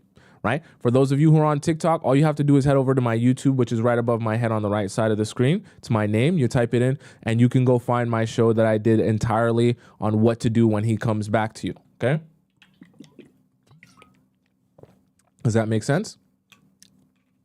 All right. Sai says, when getting to know a guy, how do you know if they're serious about being in a relationship or lying? That's like what 90% of the Players Club is all about, is being able to observe that. So I couldn't give you that in one sentence. My advice to you would be to go over to my YouTube channel and watch all of my videos, and I can assure you, you will have a much better understanding of that, right? Bree says, literally going through this now, stopped all gestures after 4 days. I'm glad. When you join the Players Club, you'll realize that the best thing for you to do is nothing. Because when you start doing nothing, you'll get to understanding how guys really feel about you, right? Does that make sense? Ashley says, and it's going to keep getting longer with all these clowns out here. Trust me, that's why we in here. And, we talk about all this stuff so that you can be well equipped when even if you're not dating someone now, you can be well equipped when you go out into the dating world, because you'll be like, Tomisin gave me all the clues. I know everything that I should be doing. Okay. Now, we are a little bit over time, so I'll go a little bit over on this today, but it is time now. Okay. I got a little bit hyped up. I wasn't watching the clock. All right. It's time. Do you know what time it is? Tell me in the chat if you know what time it is. Do you know what time it is? Can you tell me what time it is? Do you know what time it is? Can you tell me what time it is? Here we go now. Do you know what time it is? Can you tell me what time it is? In the chat now. Do you know what time it is? Can you tell me what time it is? I want to know what time it is. In the chat now. What time it is? In the chat now. Tell me what time it is. In the chat now. What time it is? In the chat now. I want to know what time it is. In the chat now. What time is it? In the chat now. Tell me what time is it? In the chat now. What time is it? In the chat now. Want to know. Want to know. Want to know. Want to know, want to know, want to know, want to know, want to know, want to know, want to know, want to know, want to know, want to know what time it is. I want to know what time it is.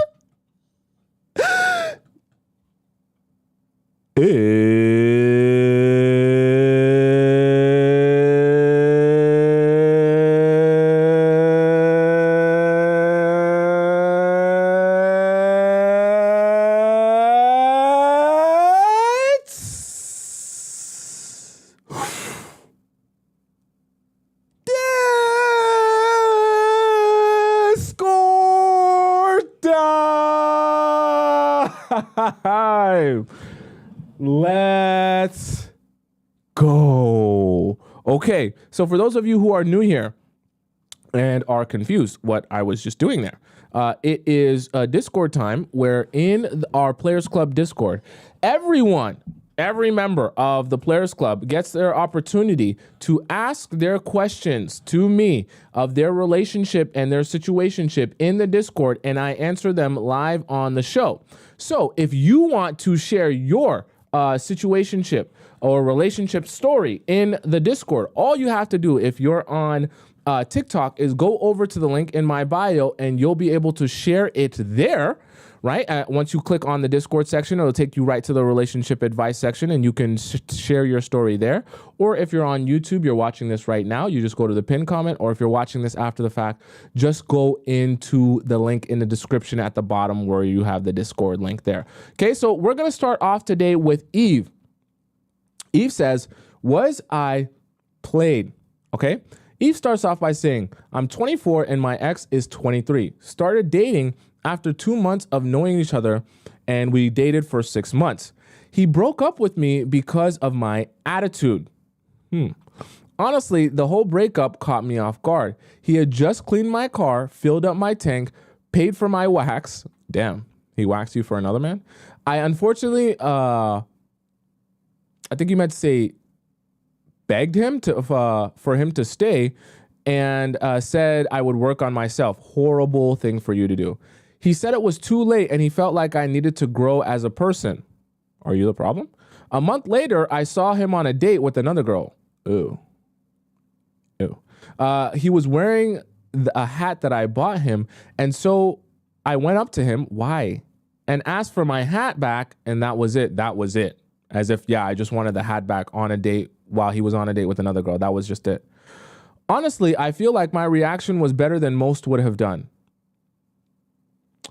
Since then, I've been no contact. I mean, yeah, he's not your boyfriend anymore. I honestly don't care to get back with him. Then why did you go up to him and ask for your hat back?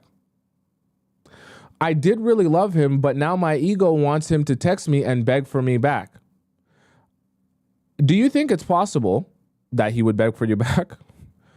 I should just live life and forget about it, right? Okay, Eve, thank you for your question. Let me be honest with you. A couple embarrassing things that you did here, just to be super real with you. I have to be real with you. When someone breaks up with you, listen, okay, there's a difference between, people say you should fight for your relationship and things like that. Nothing wrong with fighting for your relationship. But when someone breaks up with you and tells you they no longer want to be with you, and then you beg them to stay with you, and you start saying all the ways that you're going to change yourself. Well, I won't say you said change though. You said work on yourself, okay? It really can become off-putting because if he comes to you telling you, look, for this and this reason, I no longer want to be with you. You put yourself in such a position of weakness when you're like begging someone who told you they don't want to be with, like you're the one that said begged. Okay. I didn't say that. I didn't add that. When you're begging someone to be with you, when they've already told you they don't want to be with you, it's very off-putting. And you're not going to convince someone to like you more by begging them to stay with you. It actually makes you look a lot more desperate. Especially because you guys only dated for 6 months. It's like, I get it. It meant you liked them and it meant a lot to you, but like, it just looks very weak when you do that. You want him to beg for you. He's not going to be in a position to beg for you when you're like this. Okay. So that was the first embarrassing thing that you did. Second embarrassing thing that you did when he's on a date with another girl. Now, of course, yes, this is suspicious that he would break up with you and then be on a date with another girl a month later. However, I don't like to make assumptions here in the Players Club. I don't know that man, and we cannot confirm or deny whether he was talking to that girl simultaneously while talking to you or not. It's possible that after he broke up with you, he met this girl, started talking to her, and then went out on a date with her, and you didn't say anything that would make me believe otherwise. So you going up to him and asking him for the hat back is really embarrassing. really embarrassing. In combination with you already begging for him to stay with you, that just makes it so embarrassing because like it's a hat. It's a $25, $30 hat that you can get anywhere. Stop using that as an excuse to speak to him. It's part of the reason why I also tell you guys when you're trying to detach yourself from a guy, throw away the clothes, because you're going to end up using the clothes as a way to see him or speak to him again, or the possibility of doing that by saying to yourself, I need to return him his clothes and I need to get this and this back from him. Let go of all of that if you don't get it back the first time when you first break up. Because the longer you hold on to that stuff or thinking that, oh, I still need to get this and this back, the longer you're holding out hope that you're still going to see the person again. This was just overall embarrassing for you. So for you to do that, that's embarrassing for you. So do I think it's possible?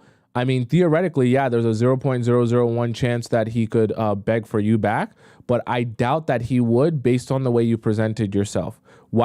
You should have gone, if you saw him on a date with another girl, you should have sat down and looking as pretty as you possibly can and not even pay him any mind. That's how you get someone thinking about you. Do you honestly think he's going to be having any emotions of missing you or what it's like to be with you when you show up like some crazy ex asking for your hat back on a date when he's with another girl? You know what's going to happen as soon as you walk away from that table? He's literally going to be laughing at you, right? And he's going to be telling you, oh my God, that was literally the crazy ex I was just telling you about that literally begged me to stay with her, that I broke up with a month ago. Can you believe she showed up on this date and came up to us at this table? And they're literally, you know what's going to be so funny? You are going to be the reason him and the new girl that he's talking to have a really good laugh and a really good story time to talk about on their date. Because they're going to be laughing about how silly you look for being this crazy ex that comes up to him and asks for his hat back as if you actually want his hat back. You're actually even going to do him the job. Someone just said it. Leanna just said it in the TikTok chat. You're even going to do the job, especially of making him look like such a desirable man. That I break up with the girl and the girls are so crazy for me. They find me on my new dates with my new girls and start, coming up to get me my hat back. You think you're just going to keep my hat? I want that hat back. You know what that makes? You know what that looks like to the other girl? She's thinking, damn, he must got that thing on him. He must got a crazy slong. The girl's going crazy for him. He breaks up with girls and they come to find him on dates? This is insane. All the girls want him. And you literally make him look like the man. So if that girl was on a date with him and she wasn't attracted to him in the first place, you just made him look even better. And you made yourself look like this crazy ex that's obsessed. So no, he's not going to think about you. No, he's not going to miss you. You actually just did him a favor by helping him get more girls. So congratulations, Eve. If you actually wanted him to think about you or miss you, you should actually block him and never speak to him again and make him feel like he has no chance of seeing you or speaking to you or contacting you because you're completely over the situation. That's when he actually has some space to miss you and think about you. But the way you did it, absolutely not. Next we have here, got to do a lot of scrolling. Next we have here, it's Blue Lotus. I do believe we did a Blue Lotus before. Maybe it was a different Blue Lotus. So we have asked him to make me his girlfriend for 8 months and still hasn't happened. Huh? Okay. So you're 20, on the younger side. Female, I've been seeing this guy for 8 months and I've been asking him to make me his girlfriend. Why are you doing that, Blue Lotus? That is a grave mistake. You should never be in a position of begging a guy to make you his girlfriend. Makes you look very desperate. Not a position you want to be in. I'm getting tired and I'm ready to leave if he doesn't do it in a year. That's fair. Should I tell him my boundary? If I go to the guy who wants me, will he still like me? If I go back to the guy who wants me, will he still like me? What are you talking about? What are you talking about? If you go back to the guy who wants you, will he like a different guy? I've benched that guy for almost 2 years, now sort of love bombing him here and there when I'm not in a relationship and he always comes back. Will he this time? So you're saying there's a new guy that you're talking to. He's not making you his girlfriend. So If this guy's not making you his girlfriend, should you go back to the guy who you put on the bench for the new guy?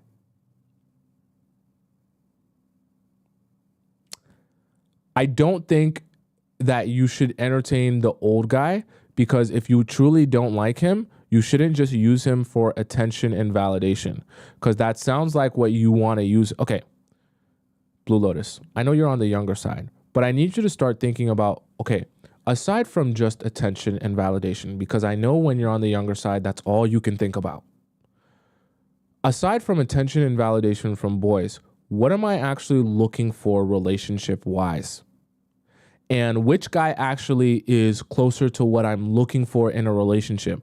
Not which guy will give me the most validation and attention. Okay? Validation and attention, that's a currency, but you have to understand there's a lot of fraudulence in that currency if you're not aware of what's going on. Guys are going to show you validation and attention for a plethora of different reasons, some of which have nothing to do with wanting you to make you their girlfriend. Okay? And here's the thing. You're talking about a guy who doesn't seem to be that interested in you because you're begging him to make you his girlfriend. So that should tell you he's probably not truly that invested in you in the first place. If he's not that invested in you in the first place, then you should be thinking, okay, time for me to step away from that relationship. However, you shouldn't be thinking to yourself, hey, I'll only step away from this relationship if I can guarantee that the other guy that I want to give me attention and validation is going to give me attention and validation. You need to step away from the relationship because it's not what you're looking for. And then in the process of that, you shouldn't just jump right into the next guy that will give you attention and validation. You should be saying to yourself, okay, I'm going to now be looking for exactly the type of relationship and guy I'm looking for, not looking to get more attention and validation from another guy. Because it seems like you're only interested in getting rid of this guy who won't make you his girlfriend if you can guarantee that the guy you put on the bench will want you again still. That's not a reason to end a relationship. That's just hopping around from attention and validation from one boy to another. I know you're on the younger side, so I can understand that this is the most important thing to you at this time, but I want to make you aware that it's a waste of your time, number one, and that you're also not moving in the right direction by focusing solely on that. Are you following me? Okay. Does that make sense? Also, I wanted to acknowledge here, let's see.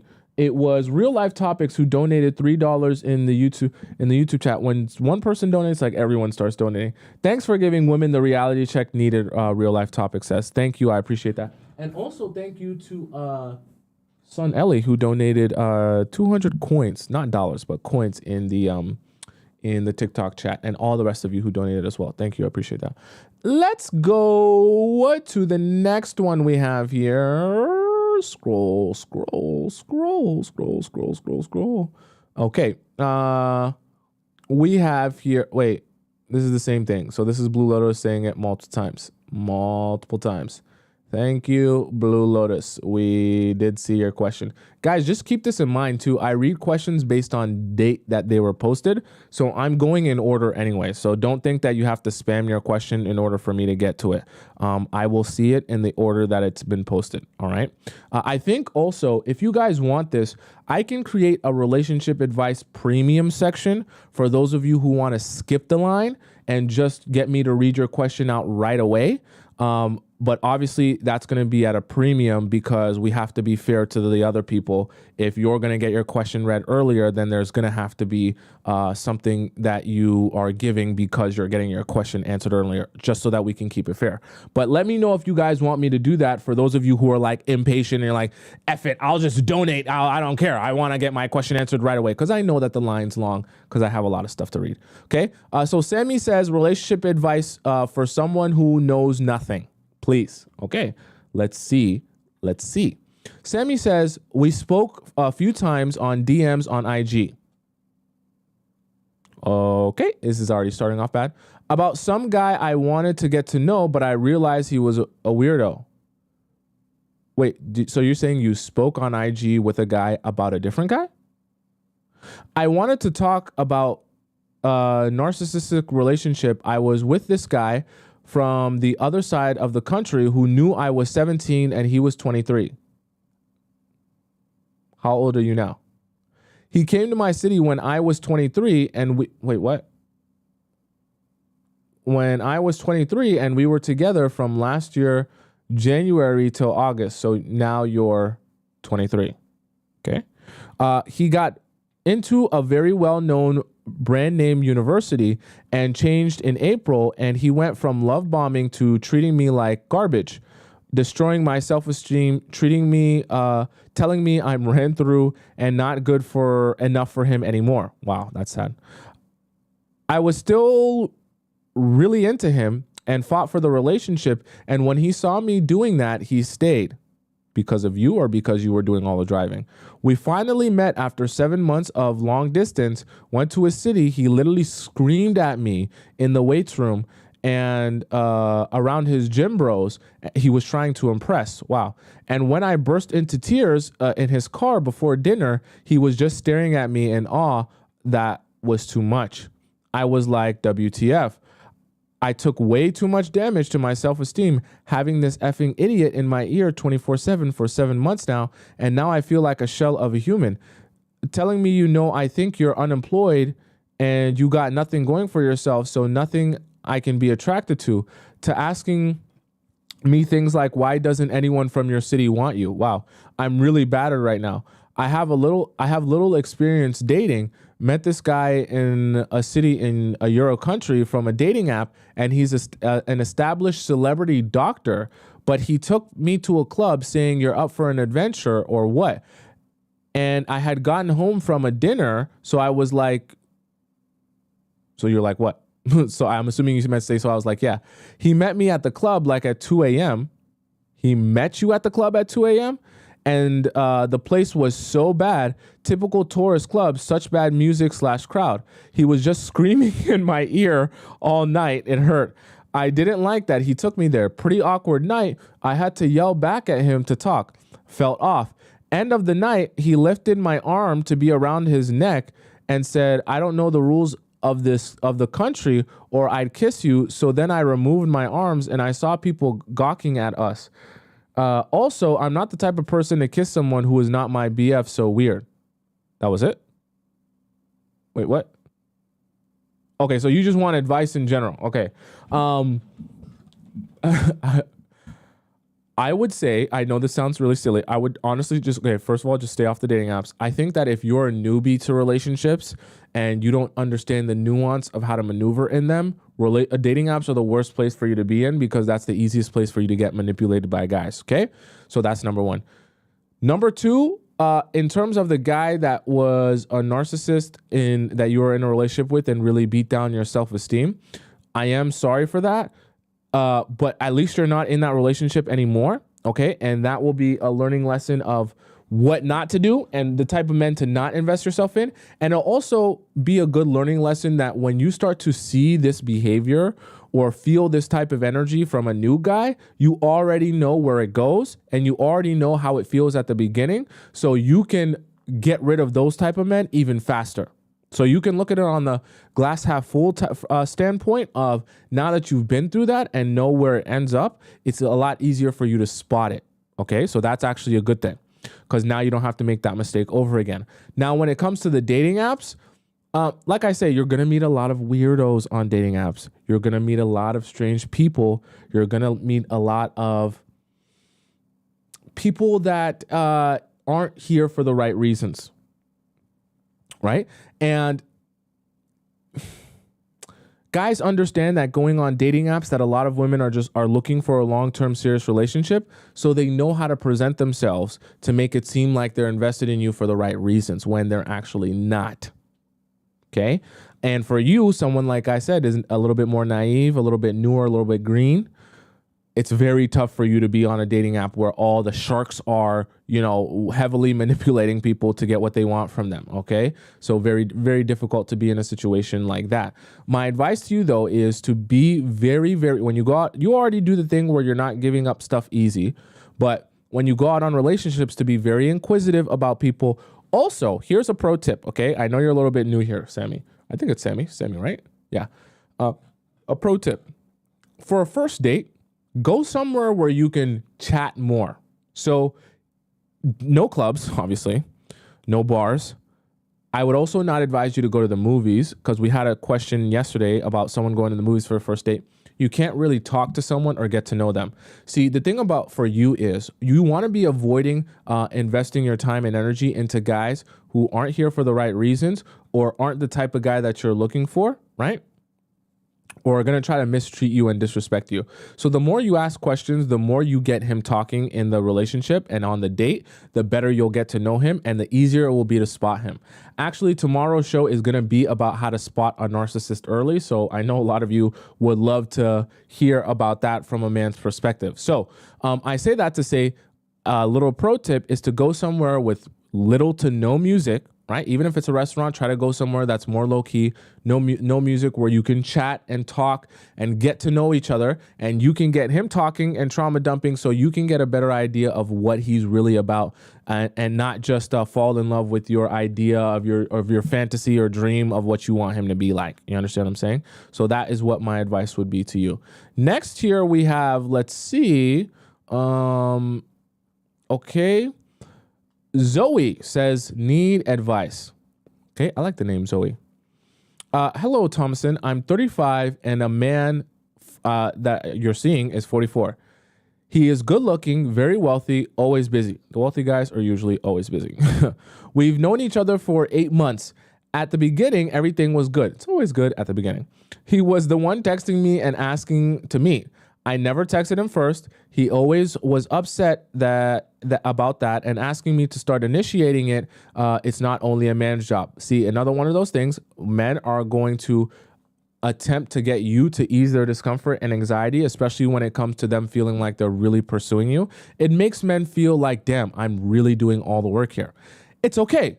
It's fine. He won't pass away because he has to text you first to get a date with you. I promise you. I know that it makes you feel anxious because he's expressing his anxiety and you want to ease that. But I can assure you, if you continue doing nothing, he'll still pursue you. I can assure you. He was traveling a lot for business, and that's why I was a bit hesitant to contact him, as I wasn't feeling like I'm a priority for him. He told me he loved me on the second date. Wow. The second date, he told you he loved you. And that he wants to have a family with you on the second date. That's love bombing if I've ever heard it. Asking me how many kids I want. The second date was after 2 months from the first one. What? I mean, I get he's busy, but damn. So you guys went on one date and then 2 months later, that was the second date? Wow. As he was traveling a lot, busy, same as me. Okay, I guess. But he was always texting and initiating, asking to meet, but we couldn't manage before. Okay, that's fair then. He was still trying to get to see you in person. I told you. When guys want to, they will want to see you in person. He asked me to be his girlfriend on the second date. What? I rejected as I didn't know him that well and needed time. That's very fair. Which I told him. He seemed like he'd be okay with that. All the dates he was picking me up or sending taxis for me, you meant to say. Also dropping me off.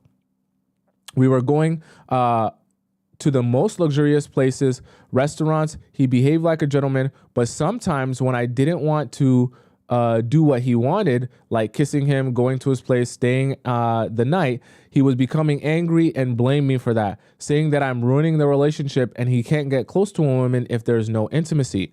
We kissed, it's actually a really big red flag, but we'll get to that in a second. We kissed for the first time, maybe on the 4th or 5th date, and didn't have pineapples, of course. Smart girl. He knew it's important for me and that I want a serious relationship and having kids in the near future. So I was choosing a man carefully. I can consider myself as a beautiful woman and always had lots of dates and men approaching me. So I was never desperate for a man. I think he could feel that. That's good, Zoe. You're doing good so far.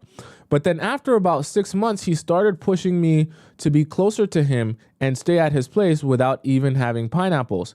This is an attempt to speed things along. It's part of the same reason why he's trying to get you to be his girlfriend on the second date. If he can get you to feel like, think about this. Think about this logic. If you've been communicating to him in so many words and with your actions that you're only here for something serious, then he knows in his mind, if he wants to extract pineapples out of you, he's got to present it as if he's ready for something serious right now. which is why he would ask you to be his girlfriend on the second date or as soon as possible, because the sooner he can get you convinced that this is serious and you guys are boyfriend and girlfriend, the sooner you'll sleep with him, the sooner he'll be satisfied and get what he wants. You see how that works?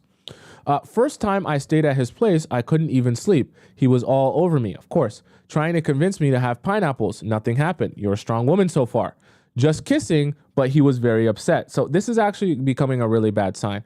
Obviously, it's not a crime that he wants you and he desires you. But when it gets to the point where it's like over and over again, every chance he gets, he's trying to sleep with you. And he seems to be really upset and angry when he doesn't get the opportunity to sleep with you.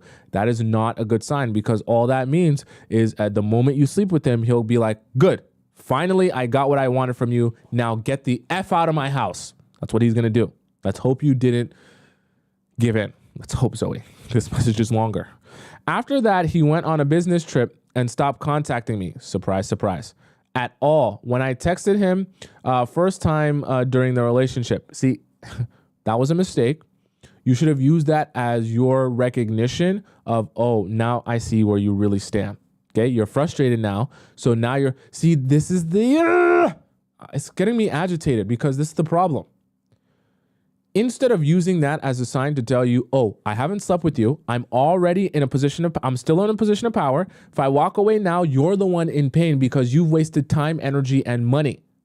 So you should be thinking, I don't got to text you. Why would I text you? Because the longer this goes on, if we don't speak, you're only going to be thinking of me and our relationship and thinking, damn, I spent money on her. I got her taxis. I bought her so much food. I did all this stuff to try to get her to sleep with me, and I still got nothing. So what's going to happen is as time goes on, he's going to look back on the situation and be in more pain because he's going to be thinking about how he invested in you but got nothing out of you. This is why I say why would you text him? You've invested nothing in him. And if he walks away from this, he's the one that's going to be in more pain than even you because you didn't sacrifice anything. I hope you didn't sleep with him. I hope so. I hope so. Zoe, please, for me, tell me you didn't sleep with him. He told me he is disappointed and doesn't want to waste time with someone who is not fully committed. What? See, this is the thing. Guys will use this to trick you. What about anything that you did showed him that you are not fully committed because you don't sleep with him? Think about how silly that sounds. And I need to think about what I want. He's putting it all on you so that you can say, let's sleep together. I was very upset and became anxious at that point. I was already in love with him. I started texting him every day. Oh my God. Oh, what? Look at how he turned the tables around. I hope the rest of you read these and you realize how easy it is to go from being a strong, person who's standing on business, knows what you want, sticking to the strategy, and then all of a sudden you just get thrown for a loop, and the smart guys know how to do it just the right way to trigger your anxiety. And look, she went from never texting him at all to she's texting him every single day, reaching out to him. Sometimes he even left me on red. Oh my God. Think about this. This is how crazy the manipulation can get, where literally the script gets flipped. Oh my God, Zoe, which never happened before. See, when he came back after 2 weeks, he called me and said that he was very tired and he could only meet at his place. Oh my, please chat, please. Oh my God, chat, please.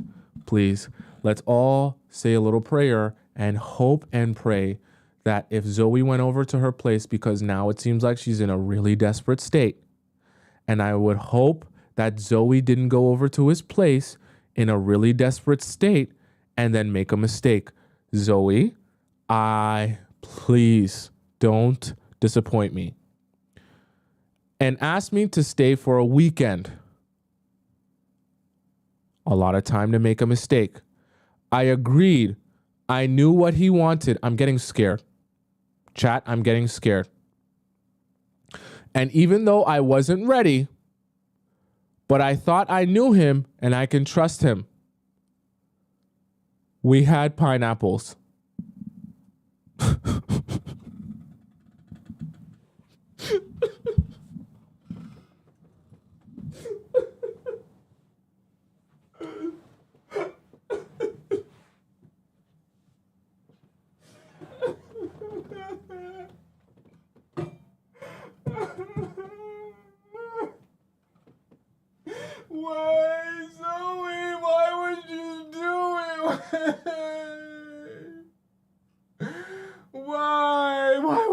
sleep with him after he did nothing for you. He showed you he didn't want anything else but to sleep with you, and he triggered your anxiety. He did it so smart. He's so smart. And then you were so anxious you couldn't help yourself. You felt like you had to do something for him. You do nothing. Why would you spread your legs and let him penetrate you and jackrabbit himself inside of you? He's only gonna disappear now.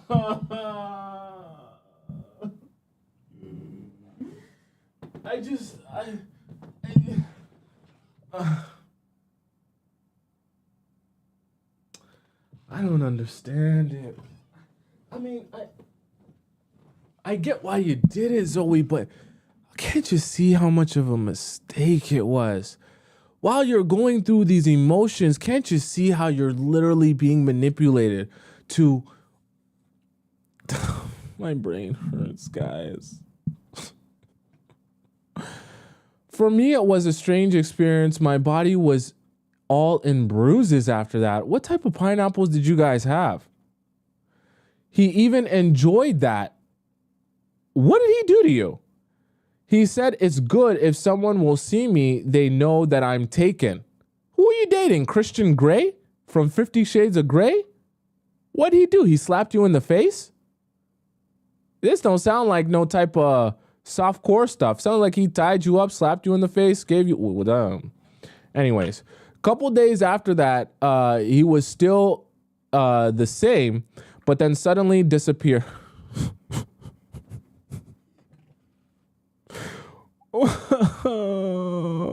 I told you.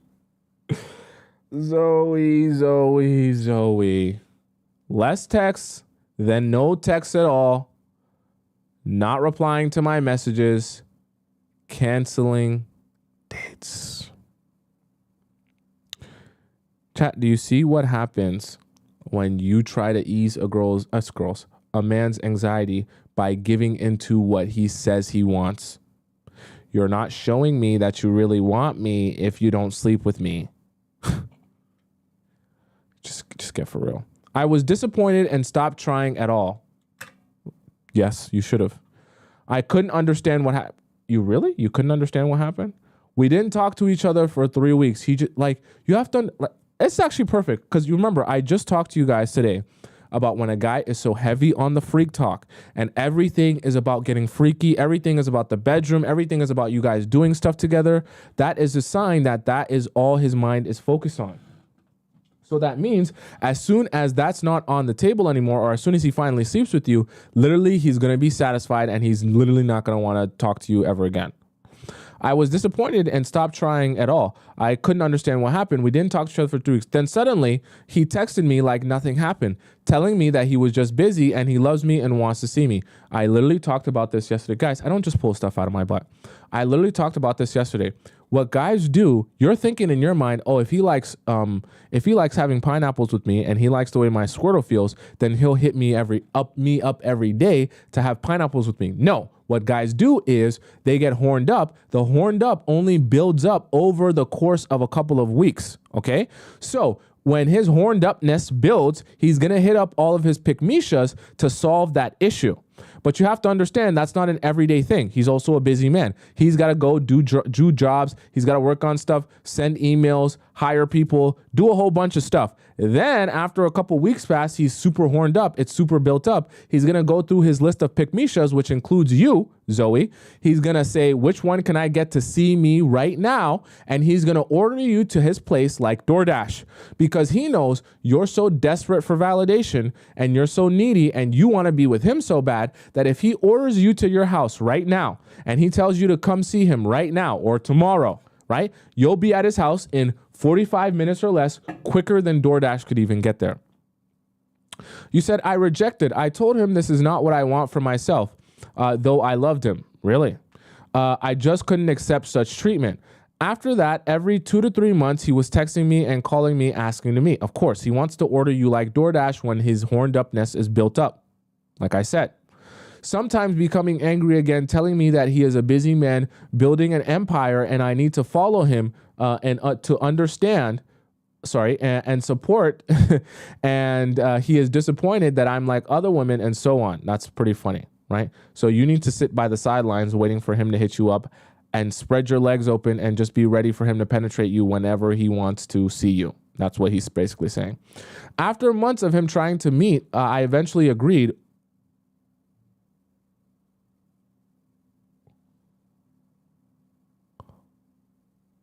Zoe, why?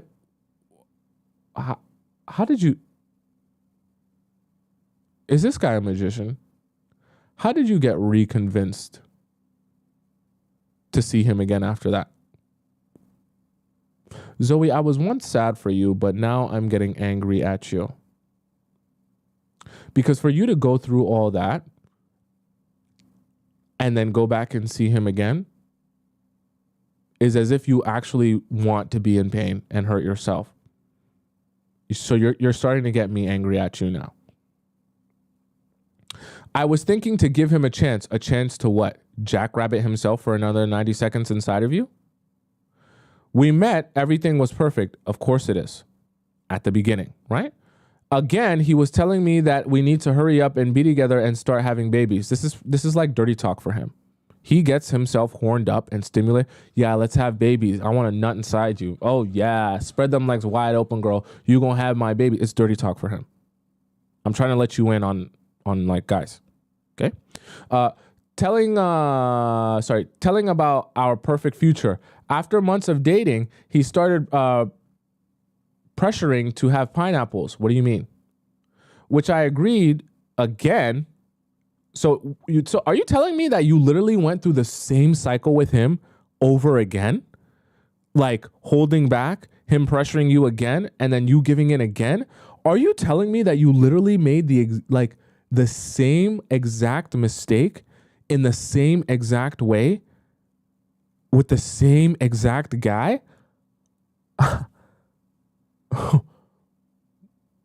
This is insane. Which I agreed again at some point as I wanted to be with him. Then after one day when I was supposed to text him to tell him where I was going, I didn't. He was furious and blaming me for being disrespectful and not doing what I was supposed to do. That if I said I will text or call him, I needed to do that. And that I behaved not like his woman. He was angry for a week. I even apologized, not understanding what for exactly. Then he told me he is very upset with me and he needs to focus on work now. And that we can't meet up as he has another trip where he's going to go sleep with another girl, probably. Since then, he never texted he never texted and called. And it's been a week. I know he is still I know he will after some time, but I don't understand now what he wants. Are you actually, how old is Zoe? You're actually still confused? Does he even like me? He is telling me that he loves me, but I don't feel that. Will a man who loves a woman do what he is doing? What should I do when he comes back? I want to be with this man, but I'm confused with everything he is doing. Wait, so you actually think that there's a possibility for this relationship still? How old are you? Zoe, let's go up. Oh my God. Okay. Let me try and be nice to you for a little bit. Then I'm going to be mean for a little bit. Zoe, you need to understand that people will take advantage of you if you allow them to take advantage of you. So the way to no longer get taken advantage of is to stop allowing people to take advantage of you. You are 35 years old. I actually thought you were maybe 21 or 22. I forgot how old you said you were in the message. You need to understand that you, in this situation that you're in, you literally made the same mistake with the same man twice in a row.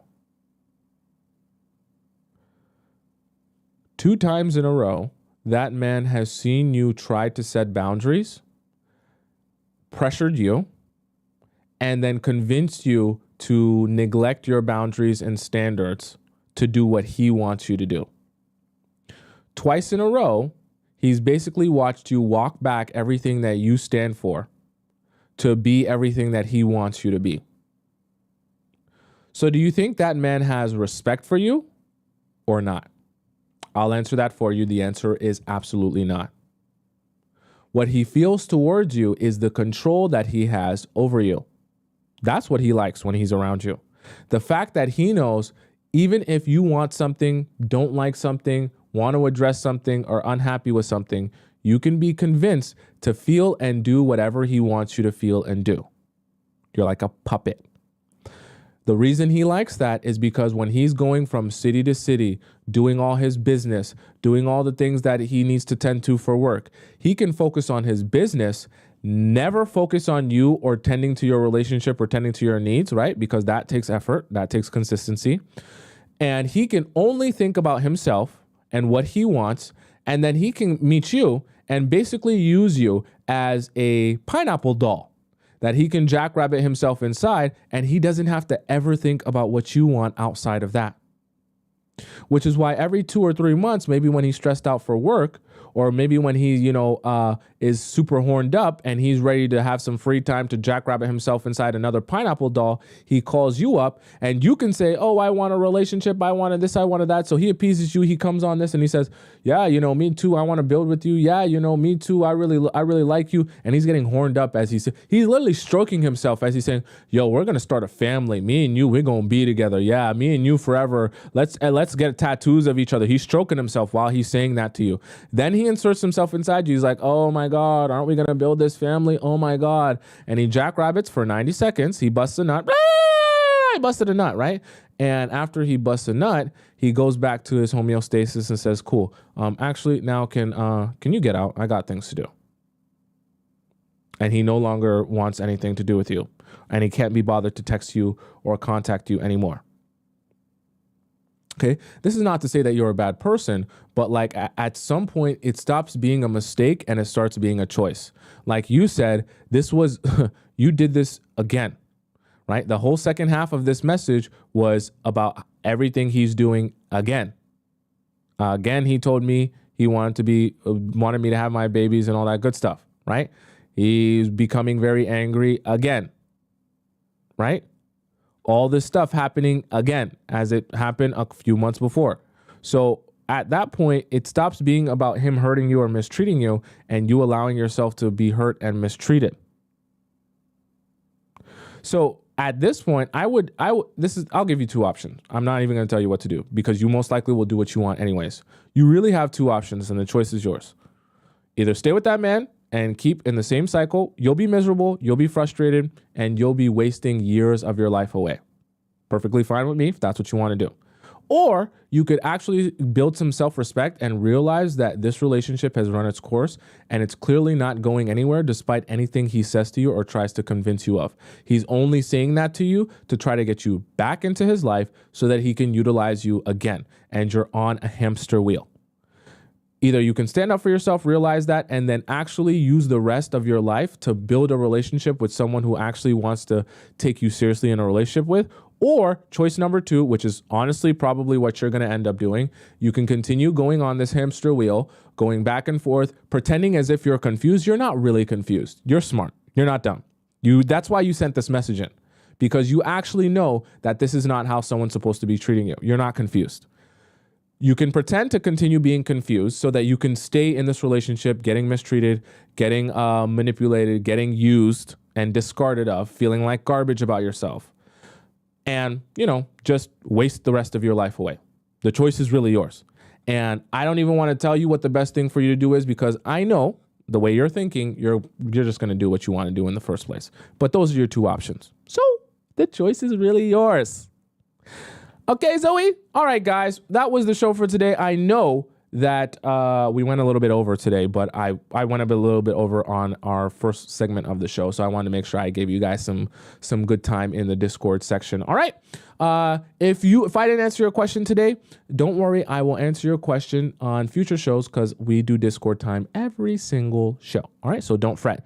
And for those of you who didn't get a chance to send in your question, if you're on TikTok, just head over into the link in my description and you click the link and then you click the Discord section. It'll take you right to the relationship advice section where you can ask your question there and it will be answered live on the show. Also for the future, I do think I'm going to create a premium relationship advice section just for those of you who really want to get your question answered ASAP and skip the line. I'll just give me a little bit and I'll make it organized so that you can properly donate in correlation to your username and your question. And then we can take care of that properly and get you guys in that. Well, that way you have a choice if you are impatient. Okay. And for those of you who love me so much and you want to see everything I'm doing, I have my Instagram available up there for you all, that you can see me on there and see everything that I'm doing and follow me and keep track of how I came here in front of you today. Okay. My Instagram's right there in front of you on the top left of the screen if you're on TikTok, and on the bottom right of the screen if you're on YouTube. You can see it there. And for those of you who are on TikTok, this is very important. If you're on TikTok and you missed part of the show, you want to rewind it, you want to see it again, don't worry, this isn't gone forever. This entire live stream, along with all my past live streams, are available on my YouTube page, which is right above my head on the right side of the screen. Just screenshot this and go onto my YouTube page, or you can even access it through the link in my bio. Once you get on my YouTube page, go in the live stream section and you'll be able to watch this show along with all the past live shows that I've ever done. Okay. And the best part is you'll have the YouTube and the TikTok live chat embedded in the video. So you'll be able to follow along with all of the conversation that's happening while I'm speaking and we're talking. Okay. For those of you wondering when you can catch me live, right on time, I'm live every weekday at 4 p.m. Eastern time. So Monday to Friday, 4 p.m. Eastern is when you're going to catch me. Make sure you know what time that is in your time zone. Okay? Until we meet again, where we'll talk about love, life, and relationships. Goodbye, au revoir, arrivederci, adios, bon voyage. I like that one. And I will see you again tomorrow at 4 p.m. Eastern time. Bye for now. Okay, I see you again.